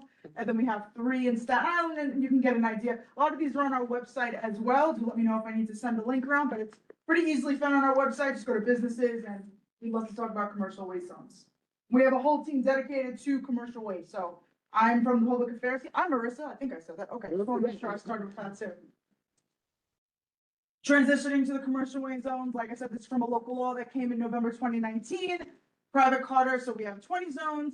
Private Carters bid for this. There was the RFP process, and they bid, and we wanted to make sure they had the best service, good service, decent pricing, and safety, all very important pieces of this. And that's what we focused on. And we have a whole contracts team that worked on that and made sure that the folks that bid were the correct, some good actors, some good players. Some benefits, competitive bidding to prevent overpricing, transparent pricing, discounted rates for recycling and organics. But my glasses stopped working this time of night. Customer service standards, increased training and safety standards, greater operational efficiency. We're hoping this will create less commercial traffic, right? The whole point is not to have 20 different carters coming on the same block at the same time. We're hoping this helps. We already asked that. Really? Did you know that? Yeah. No, I had no So idea. when we have new development, we ask them, or a new restaurant, we ask them if they would please find out who the carting service is with the people. With your around them, neighbors, yeah. So that you don't wake people up 20 times a day. It makes no sense, because they're gonna operate mostly in the middle of the night. I think most private carters are like that, whether we like it or not. I think that's, because we want them out of our way. So Right. we don't want to work in the middle of the night. I'm joking. So safer, quieter streets. We're hoping this will improve air quality, although you're gonna have a big construction project, I can't say that. And higher diversion rates for recycling and organics. City rollout, like I said, we have 10 phases. We're gonna complete this by 2027. We're on phase 4. And we're moving and grooving. Your phase is the only one that has 1. We had to move aside, which one is it? Sorry. I'm trying to move away. Queens West, sorry. They were supposed to be in this phase with you. They're just not. We had to figure out something with the contracted carters we had. We're gonna just move them down a notch. But otherwise, we have multiple zones happening at one time. So this is just the lucky one. We're doing 1, which is so we get to really give a lot of attention to you all, because you're the only ones we're having at the moment. These are the 20 zones. Once again, as you can see, beautiful colors. Again, you're all by yourself, so it's great. All right, implementation, let's talk about that. From April 1st to May 31st, and I'm hoping that's on one of the pieces of paper I gave you, that is when these businesses can sign up for one of the 3 carters. Right there. Perfect, all right, as long as you have it in front of you, not making it up. They have to choose one of those carters. From the little guys to the big guys. This includes TJ Maxx, this includes, well, no longer Tin Building, but it includes these bigger folks. But, so, commercial carters that already are being used, they're no longer gonna be used? Yep. So They may just be moved to another district, another Yes. zone, right? It depends, if they want to bid for, sorry, I have it. I have cheat sheet for everything. That's good. Fingers don't work. Glasses, anything? Nothing. I didn't put a 4, right, this is a lot for me. Like, for instance, Wow. don't give me any. Next time you're not gonna find. In the Bronx, you have like 5 borough-wide removal, then Action and Royal, right? But then in Brooklyn East, you have #1 waste and recycler, Action again, and Cogent. So there's a big mix. This is all on our website. I'm not holding this away from you. Right, so if you currently, sorry, where's Manhattan? Brooklyn doesn't mean anything to you all, we're not there. Okay, so Lower Manhattan is Action, New York Recycling Solutions and Waste. I think that's giving a lot of action. Action gets a lot of I can't speak, I think they are just a big outfit. We can't deny that. They're not in every zone. They're not in Manhattan Northeast, for instance, so at least we know they're not actually in Monopoly. But if, let's say you originally had MRT, BWR, I don't know some of these. If you originally had that in Lower Manhattan, you no longer do. They cannot come down here. Past Canal, right? How far up does M1 go? So suppose. Can't go past that. I mean, not that I should care, but suppose they lose business.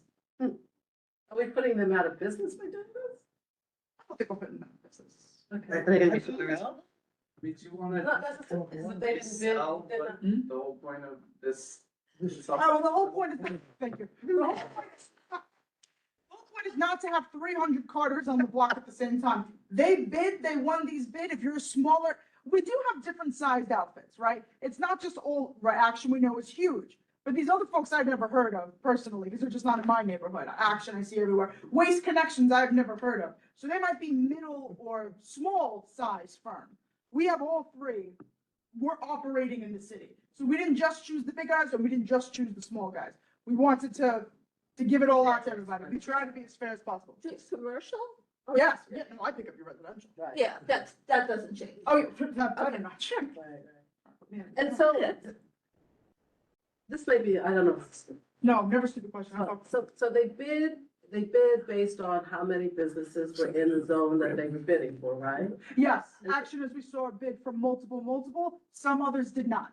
Okay, so say like, in our community, we constantly have a growing, you're on the license, we constantly have restaurants coming and bars coming in and new, private carting. So if they only bid on like 50 businesses and it grows, and how long is their contract? A year? It is they have, it's written here, but it takes so long to read through the, it's up to 20 years.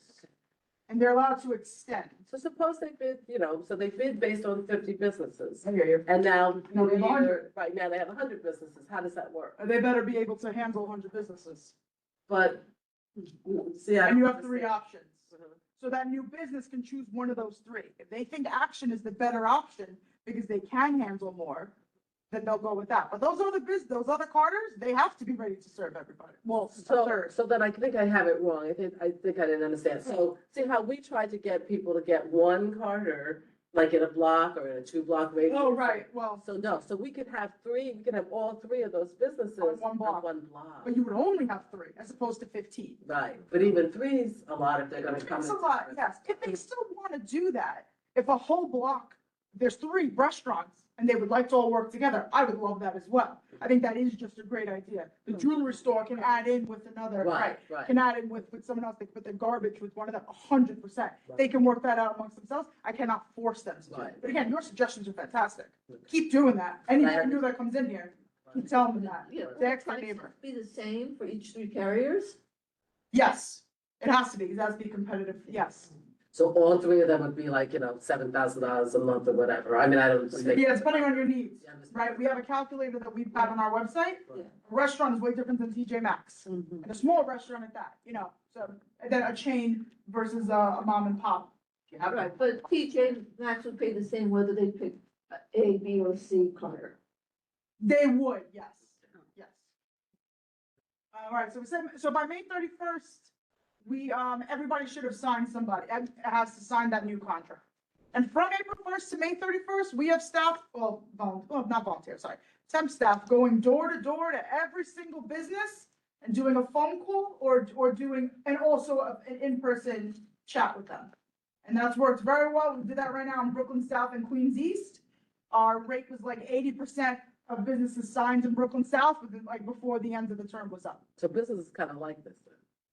They did not say that to me in Brooklyn South when I went, but yeah, I hope they like something. What if they're in a contract with another carrier that goes on for a year? Like I gotta break it. Oh, how does that work out? So it's between them, right? Yeah, it is a city law, so that's between them and the carter. If they break it, the carter can charge them, or. Even though the city's the one, why should the business be penalized for what the city's doing? That's incredibly valid. That's all, I don't know. That's incredibly valid. I love you. It's incredibly valid. I think it is. Sorry, I know there's another group after me, not that I'm sure you are. There's just 5 easy steps to how to comply. Evaluate, you should know what your garbage is and how much you actually generate. Garbage. I do that occasionally. I can't love help it. Identify. Until mother says, It's fun. my mother says it like that, garbage. Identify, you should know where the business is and then find your zone. Like I said, we're just talking about Lower Manhattan at the moment, Action, Cogent, and Waste Connections. Compare, you can calculate maximum prices. You can use our little calculator that's on our website to see if one, I think it's supposed to be the same rate. So, Give me a second to so think. how would You mean you? if it's in Brooklyn or in Manhattan? it's supposed to be- No, sorry. I may have misspoke before. Please don't hold it against me. I know we're being recorded. We're holding it. I know. They may have a small difference in price, but it's supposed to be pretty comparative. It's supposed to be very similar. And again, because of your different business, you're gonna Right. generate way different ways. I think that's also the point of the calculator, is to figure out how much you're actually generating and how much then it would cost. Because you don't know, because it's a brand new time. Negotiate. You can also negotiate. You can get quotes from all the different carters and then see which one works best for you. So I lied before. That happens. Are there special carters that do only the organics and the recycling? No, they all have to take it. They all have to take They it. should all take it. Yes. Where do they take it? Oh, I can only speak to where we take it. Off the top of my head, I don't know. No, where but we that's take it. city. That's. No, yes, that's what I'm Right. saying. But- I don't specifically know where they take it. Because where we take it for recycling, we take to Sims, which is a third-party vendor, right? That's not our facility, but compost is our facility. So I can't swear at the moment, Fresh Kills, it's not Allen. And then what happens with It it? becomes soil. We give it back to the community. You can get it for free. We'll give you 2 How long pallets does of it it. take to become soil? A few months. Because like when we started it like in October, sorry, for instance, in Queens, by the spring, we were giving it back to Queens. And we were only collecting from Queens at that But I point. thought, okay, I'm good. I know, I love the stinky kind of stuff. But so I thought you could only, I thought you couldn't, if you were gonna use it as soil, you couldn't put meat and things in it. No, we will take it. Our Yeah, I machines know. can handle it. Yeah, take that. They can handle it. Okay. We use a lot of air and a lot of machinery and a lot of this. Yeah, because you had an area, yeah. Oh, okay. You can do a tour of Fresh Kills if you want. You gotta get there yourself though. We can? We can take it. Ooh. We can tour, can you give us the information? Will you come with us? You've probably seen it like 300. No, I've never been I've there. never been Smelled there. it. Who's been there? Jared, I imagine it's pretty stinky. I think I'd bring a mask. he's talked about it. I guess, I don't know if he was on this, No, It's not he so said- fresh I and called it him. feels- He's home. I mean, it's really, but he's on this committee. that's true. Yeah, he's on the. Yeah, so he talked about it here. We have to find out about Yeah, it. I'll send you the info. That way at least someone has it. Zach, I'll send that to you. I'll just connect you with my coworkers. I'd love to. Cause they do it. Just gotta get there on your own. Okay. It's New York, we can get Subway. It's just swim. I have to swim from here. Review and sign it. Of course, please sign your contract. This is again, the 5 steps that we just spoke about. This repeats a lot. You're gonna get a new Carter decal. It's green instead of orange. If your building manages waste services, this is one. Sorry, sometimes I go through this. I'm like, I don't know what we're talking about.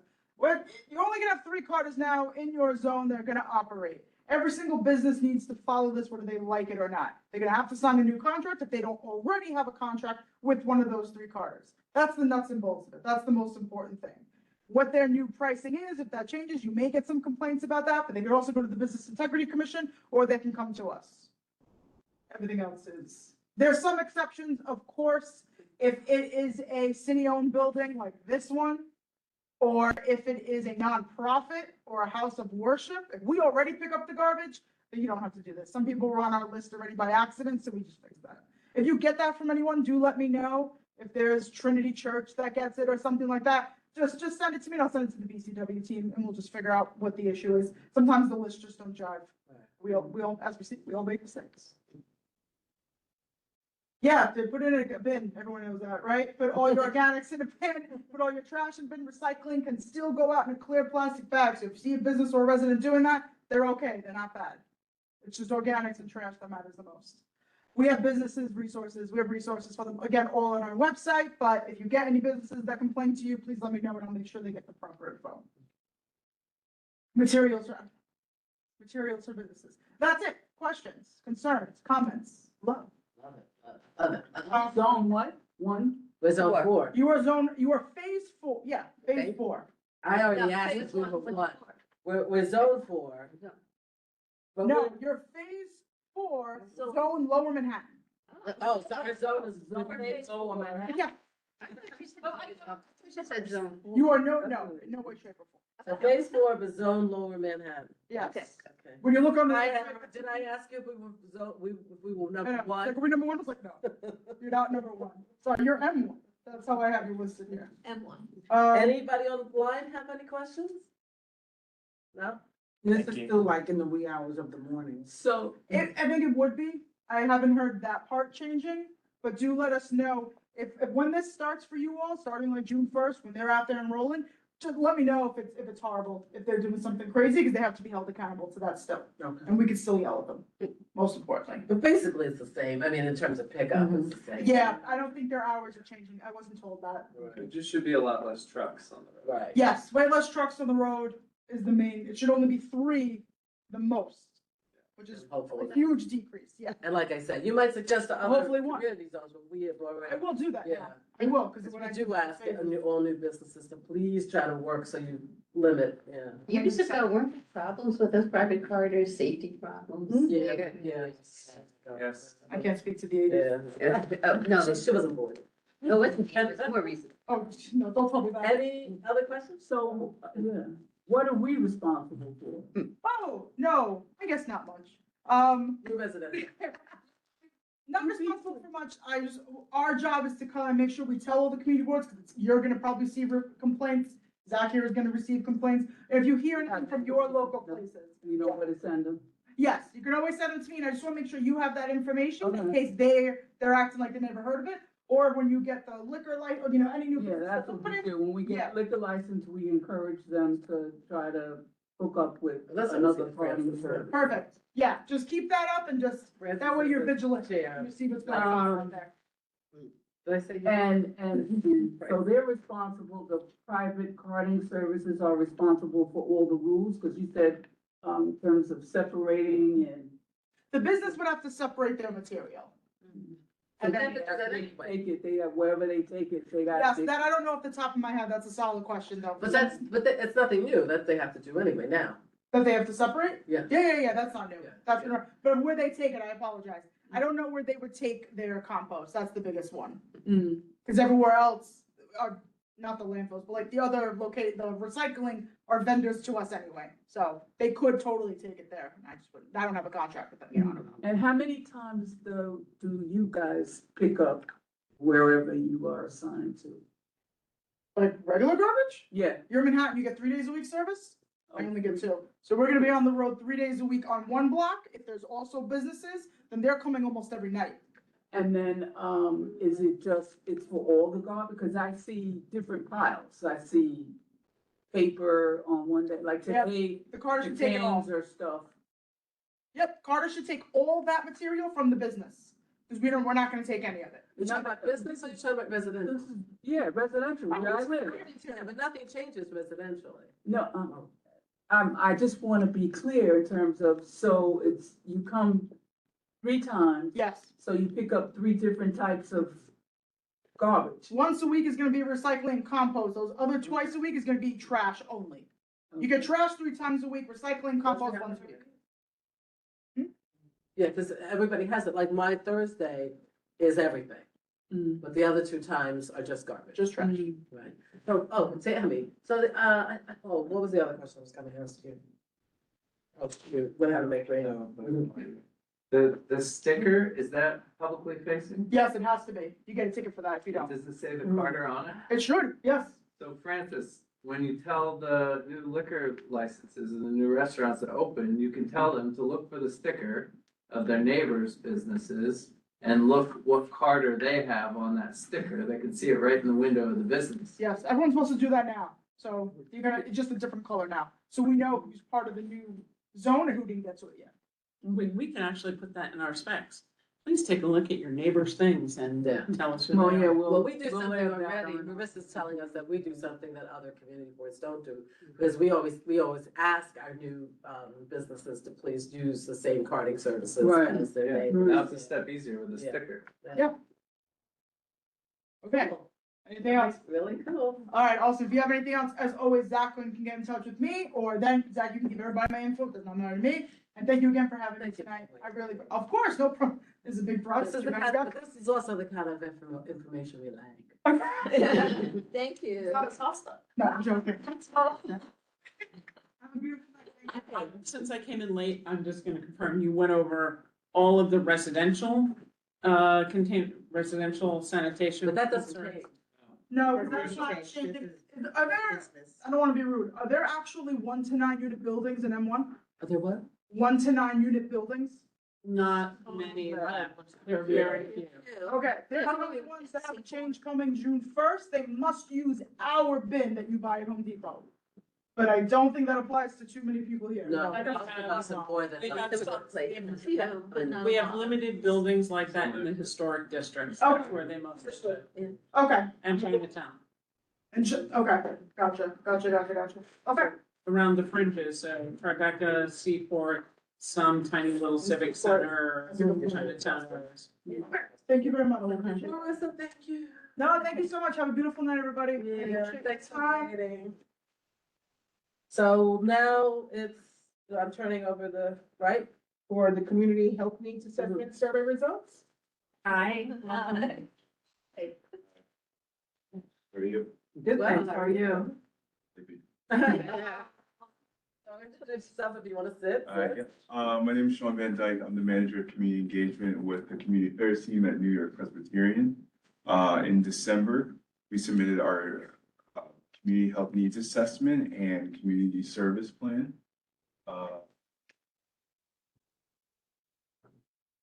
And so what that is a state and federal requirement that requires hospitals to conduct an assessment of the areas that we serve.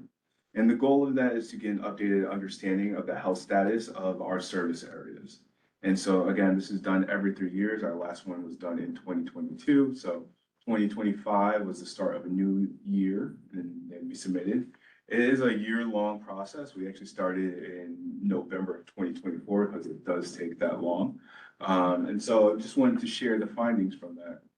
And so again, that's what our community health needs assessment is. And then those findings feed into our community service plan, which is also required by New York State and the IRS. And this essentially outlines our plan or our interventions on how we are going to meet those identified health needs. Not all of them, just some of them.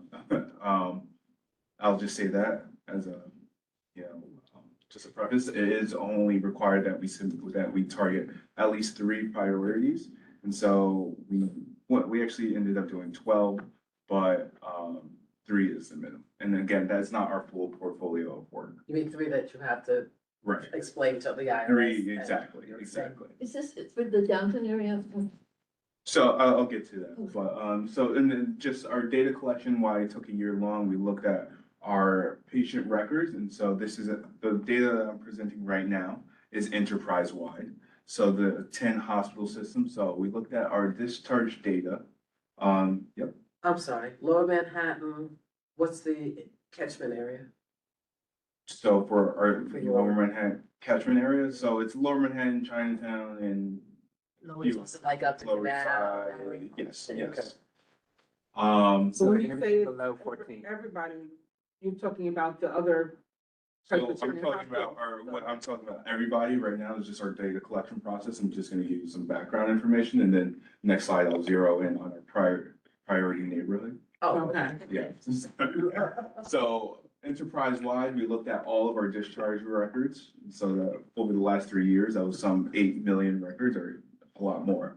And then, so once we are able to figure out our core areas, we zero in on our Medicaid population because that is a good proxy to determine where those unmet health needs are. And so once we have that, we were able to we analyze our public data, some 70 health indicators and literature reviews to see in those areas, what are those health trends that are showing up. And then also we get community feedback. So we did over 1,400 surveys. I want to say at least 250 came in from this area alone. We also held 50 focus groups. Again, that's enterprise-wide, but I believe we held 2 focus groups in Lower Manhattan and then did 2 key stakeholders interviews in Lower Manhattan as well. And then we also did what we call think tanks, where we invite our clinicians and staff, community-facing staff, to come together and share what they're seeing out in the community. So we held one in Lower Manhattan Hospital, where we invited all the some community-facing people to, you know, be part of this think tank that was actually facilitated by the Columbia School of Public Health. So they moderated that think tank discussion and folded into our assessment. So our priority neighborhoods, again, in Manhattan is Lower East Side, and then Washington Heights and Inwood. In Brooklyn, it's Crown Heights, and in Queens, it's Corona. In Bronx, it's University Heights, and in Westchester is Mount Vernon and Peekskill. Just. So sorry, you say Lower East Side, so are we included? How do you define priority neighborhood? So we look at, again, where our high concentration of our patients and our Medicaid patients are. And so just for the purpose of this exercise, not this exercise, but for this regulatory requirement, we select one priority neighborhood. But the assessment looks at all of our catchment areas. So we recognize that there's need everywhere, and we do have programming everywhere, like not everywhere, but within our areas, our catchment areas. But for the sake of this exercise, we just drill down on that one, on these priority neighborhoods. So, yeah. Could you tell, I mean, I think what I know I'm struggling with is you say catchment area. I need to know, like. Our catchment boundaries. areas where our patients are coming. Is it Broadway, East? Well, it says Lower East Side. I know. it says So Lower- that's a priority neighbor within our catchment area. And so fortunately, how New York Presbyterian is, not unfortunately, but Lower Manhattan Hospital is part of NYPH, our hospital system. So that's our EIN number. And so what we report out on is our entire EIN number. So the catchment area, I don't have that readily. To give you like the boundary, the exact boundaries, I'm sorry, I don't have that exact information for you. But just reporting on that Lower East Side and then Lower Manhattan is a focus for us in terms of our programming and our resources and all things like that. But then the information we're gonna see is from the Lower East Side. Right, exactly. And so, but it's pretty reflective of things that we are seeing in Lower Manhattan and in Lower East Side. I don't think so. I don't, yeah, I was gonna say that. I don't think Lower so. East Side and No, Lower Manhattan, Manhattan, where we live. yeah, we live so, in different yeah. populations. So just so you know, I mean, we want to hear, but just so you know, for the next time, we are our own population, very specific groups there. Yep. And so, Unfortunately, the other thing is that it tends to be a higher income Yeah. community, right, so that affects things. So there are a lot of things that right, affect it. exactly. differently. Again, and then to that point, that's why Lower Manhattan wasn't selected as a priority neighborhood, because again, we are looking at high Medicaid population areas. Right. Right, and so it does skew things. Gentrification. Beautiful. But yeah, and so in Lower East Side, rates of food insecurity are higher than citywide rates. Lower East Side households participate in SNAP higher compared to the citywide averages. Children live in households with with incomes below the poverty line compared to the citywide average. And then 23% of Lower East Side renters spend more than half of their income on housing related costs. But again, to your point, we are seeing that housing being an issue all over, but in this area and as well as Lower East Side. And so again, this is just showing what we saw in our last cycle to this year, that diabetes and alcohol and drug use and mental health are now the top concerns, whereas in 2022, mental health and COVID-19 and alcohol and drug use were the top three. So we saw a shift from a post-pandemic recovery to now more socioeconomic stability. And so these are areas where we are looking to address. And then, so our community service plan, these are the programs that we will be implementing. So we're going to be implementing a housing navigation program, as well as a chalk food pharmacia program. I'm sorry, my colleague from the Division of Population Health isn't here to attend. He could speak to these better than I can, but. And these will be in the Lower East Side. So these are gonna be in the Lower East Side, but as well as in Lower Manhattan. So what we also do, the findings from this also serve our grant program that I oversee. And so what we do, we're gonna be focusing on connecting with CBOs, nonprofit organizations that are addressing food insecurity or housing insecurity in Lower Manhattan and other geographies throughout the city. But this grant is a 2-year, $300,000 grant to, you know, support that social determinants of health that we. So for example, you would contribute to like Hamilton Madison House? and- Yeah, I think we actually. Or something. Right, exactly, That's yeah. Jen Yep. contributed it, yeah. Exactly. That sounds, true. Why do I know that? Did they find it? Did they? I think yes, because I just met him earlier Right. at my ribbon cutting, so they are on top of it. And like Sean said, you know, even though like a lot of the findings of focusing from data from Lower East Side, but it will generate to the whole Lower Manhattan neighborhood, okay? Yeah, that's why I asked about that location, because it's right here at 100 Gold where the seniors go. Because we might not have the lowest income or be the most food insecure, but we definitely are like a Newark in this part of the district. A lot of seniors who are transitioning to fixed income and will find themselves in that. Right. So we need to get the services there now if we could. What's gonna happen to him when the building? They're supposed to move the senior center. Yeah. In the same They were area? talking about in 5 years, they're gonna find a new home for them. That's a big. Yeah. Is this considered a considerable grant, 300,000? Yes. Is the plan to scale that? I Um, mean, to be frank, like I come from the private sector, so I'm like, but I don't know if like this is like these starter funds to scale or. it's pretty considerable. I mean, so we're doing at least 10 grants. Or at least 10, so it's at least a $2 million commitment. No, I'm sorry, 10 grants per cubic Two. area? Not per area, just like total, at least 2 Whole grants. city. Right, So yes. not just lower, but you mean. Right, right, yes, Washington exactly, Heights and right, Queens, yes. so the whole Right. 5 So then suburbs. 300 is committed to Lower East Side, Lower Manhattan. Again, But what is the it could be, 300? the 300 grant is just the grant that we would give an organization. So we're not, it doesn't have to be everywhere, it depends on the proposal. So that's the maximum an organization can apply for, is 300. Yes, $300,000 grant, which will be. And so it's just, they put in their proposals and the Right, and then- committee reviews it. Exactly. And then you choose Right. X amount, whatever amount it is that will be able to you'll be able to distribute the $3 million to. Right. But evenly, does everybody get the same or?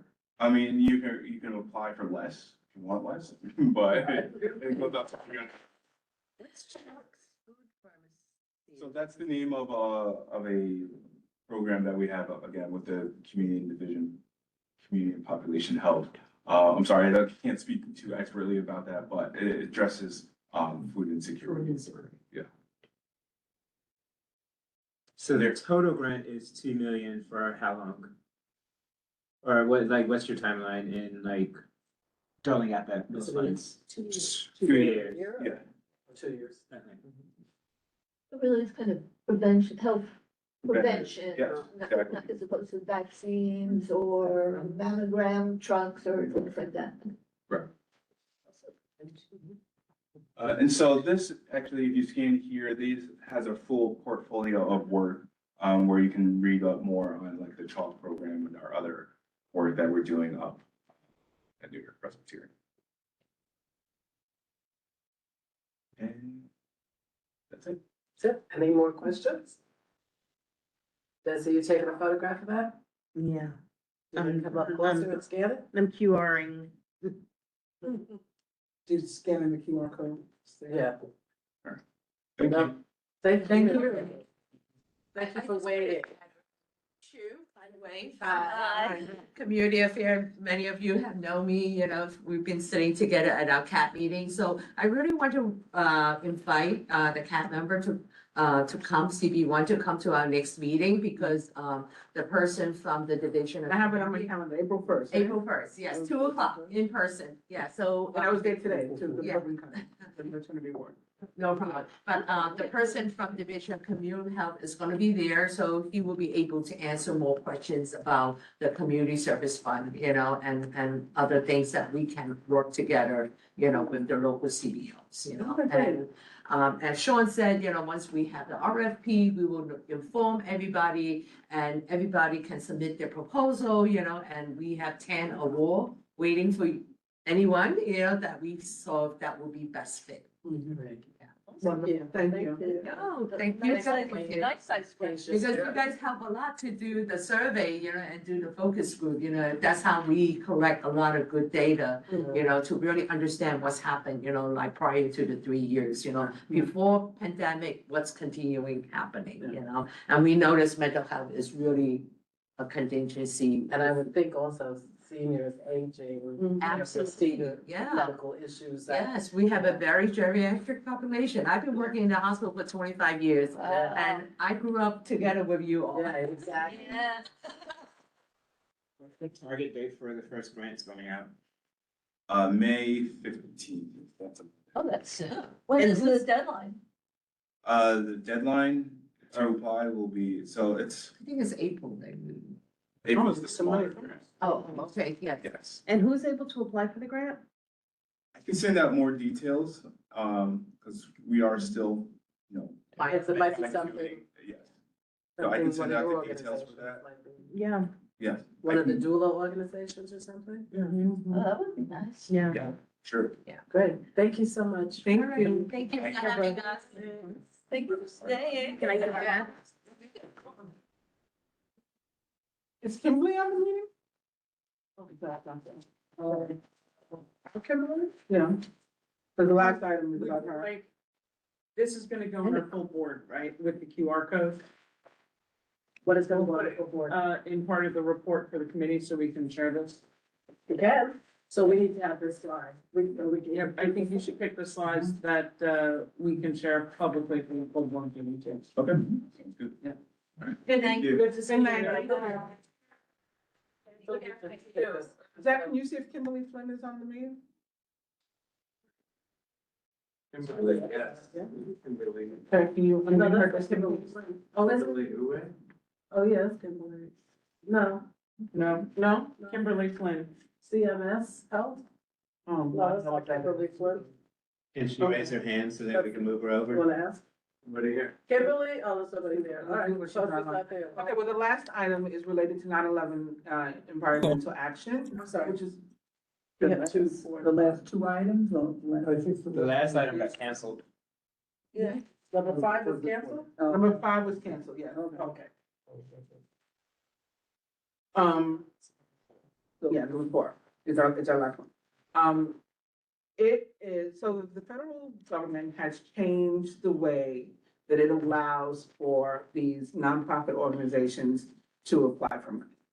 And now they need to be connected to a city agency in order to make an application in some way. Wait, I'm sorry. Say that again? Yeah. They used to just give out grants directly, right? They would work very hard to complete these grant applications and, see if they won. And every year they'd win a grant and they were able to provide services. One of the things that 9/11 EA does, for example, is to help people complete their applications, for the health program, for the. But I mean, like, you So mean they're like all every year, independent. a not-for-profit could apply? Various nonprofits would apply to the federal. But now you have to be affiliated with a. So the new administration, government and federal administration, has made some changes. Validate. Made some changes Yeah. where, they're not as readily giving out money to nonprofits. And they've added a few new, Yeah. Wait, so now you have to be affiliated with a city agency? you have to somehow Yeah. be attached. I think Now, it's there to is legitimize them. potentially like a loophole, what are the years, if, or, is it, what you can get support from. There's a different option that we It's an option, yes, that's a much better way. What was the rationale for that, Mariama, even though I don't agree with it, obviously, but. That's Donald Trump and RFK. Okay. Jr. I don't know. And you know. And Kennedy who? Right. So we have in the past supported 9/11 environmental action occasions. Before you go, Is there a timeline? Is Yes, that- they need it right away, because it's part of their grant application. Is this Kimberly's? Date being when does it start and what's the time period? So, did they Okay. give that information, Ornette sent it to us that it was urgent, time sensitive, we have to do this today. I support it. But that's Wait, whatever wait, you so say. Kimberly called and said that she needed to have. Emailed. And Whatever. Kimberly is from, Well. 9/11 Environmental Action, she's the principal. She's been involved in. and she Towers wants Big Dam. us to, or how can, are we the agency that she can attach to? Yes, we are. And we would do that by voting, Writing a we're in resolution. support of it. We've already written the resolutions, but she needs a letter of support. So based on the resolutions that we've written in the past, it indicates that we support, we need to transition some of that, information, that data onto a letter that she can include as. We're supporting the funding, we're supporting her. We're supporting their program. application. For, The to apply. program and her funding. Yes. Her involvement, yes. We're not we're not telling them we're supporting the program, because obviously if we're supporting them being funded, we support the program, right? Mm-hmm. Okay. So we're supporting them getting funding. We support their getting funding, because we support the organization. And we high enough as a city organization to be the ones that. So they're asking for appropriation funding through Senator Gillibrand's office. And she's there just collecting support letters from the community to pass along with their application to Gillibrand's office. Oh, so we're just. She's attaching herself to Jill, no, the application is through there. She explained to me, you could pick any one of these, federal representatives through whom to apply. Gillibrand made the most sense because, we have her serves and we have her in town now, yeah. So she's gonna do Gillibrand because she has the most ties to. So we're writing a letter to Gillibrand saying we support, or we're writing a letter to the federal government saying. To whom it may concern, to support Kimberly's involvement in to whom it may concern, because Kimberly might wanna That's do. just a technical. Yeah.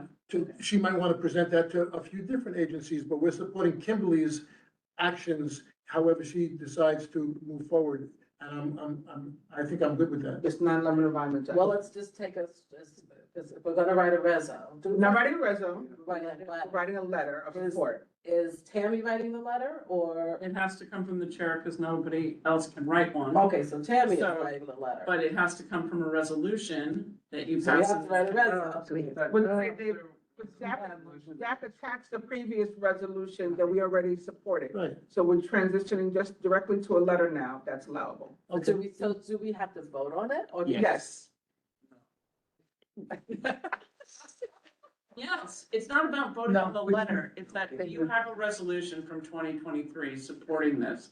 But this is a different ask, you're asking to have her organization attached to the community board for support. That she represents some of the voices of the 9/11 community and Lower So we Manhattan. have to write another. You have to write another reso, correct? Can it be a one paragraph resume? Yes, it does.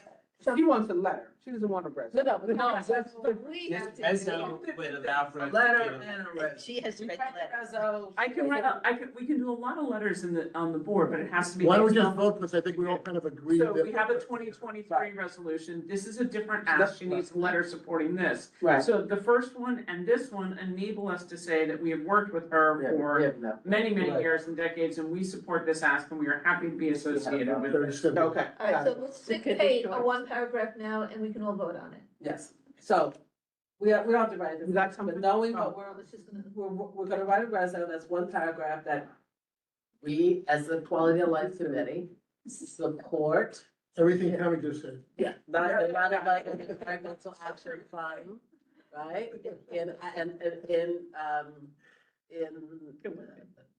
I wanna say asking for, but that's not the word I'm trying to find, I'm searching in my brain, and asking for funding, but. Whatever. Support them being awarded an appropriation. Thank you. Yes, yes. And maybe start off Applying for as, funding. as the neighborhood in which, as the community, area in which Most affected by 9/11 9/11, yeah. happened. Is affected by. Yeah. Okay. So let's call. Call the question. Second. Okay. All in favor? Any opposed? Any, what's the other? Abstain. Abstain. Recusal. Public member. We don't need to recuse ourselves if you're on the, part of the survivor steering committee. No, Okay. not unless you retain, if you are a paid person from that organization. You're on Did you the catch- Betty still on? Yeah, did you catch online? Who's on, there isn't anyone on Betty left? there. Betty was a part of our committee. I know, but she was. Yeah, she's gone though, yeah. Can vote. All right, so, the only other thing I have is, does anyone have any requests for next month? Requests for next month? Yeah, Anything it's kind happen? of like World Trade Center Oh, people no, like I have every to- month. Yeah, no, they're not coming back every month, you could Are forget. you on the call? Did you hear? Tammy? I did not hear, but I am aware. Farm World Trade Center's in their 10-year plan. So a deal is Uh, not a just deal. not sure where. I understand that. Or, yeah. A deal is only How a much? deal. Are we off? Are we offline? I don't know. So, okay, I'm calling, if no one has anything that they want to request for next month to be I on the have to agenda. follow up on that email from the person. I don't. Email from the person.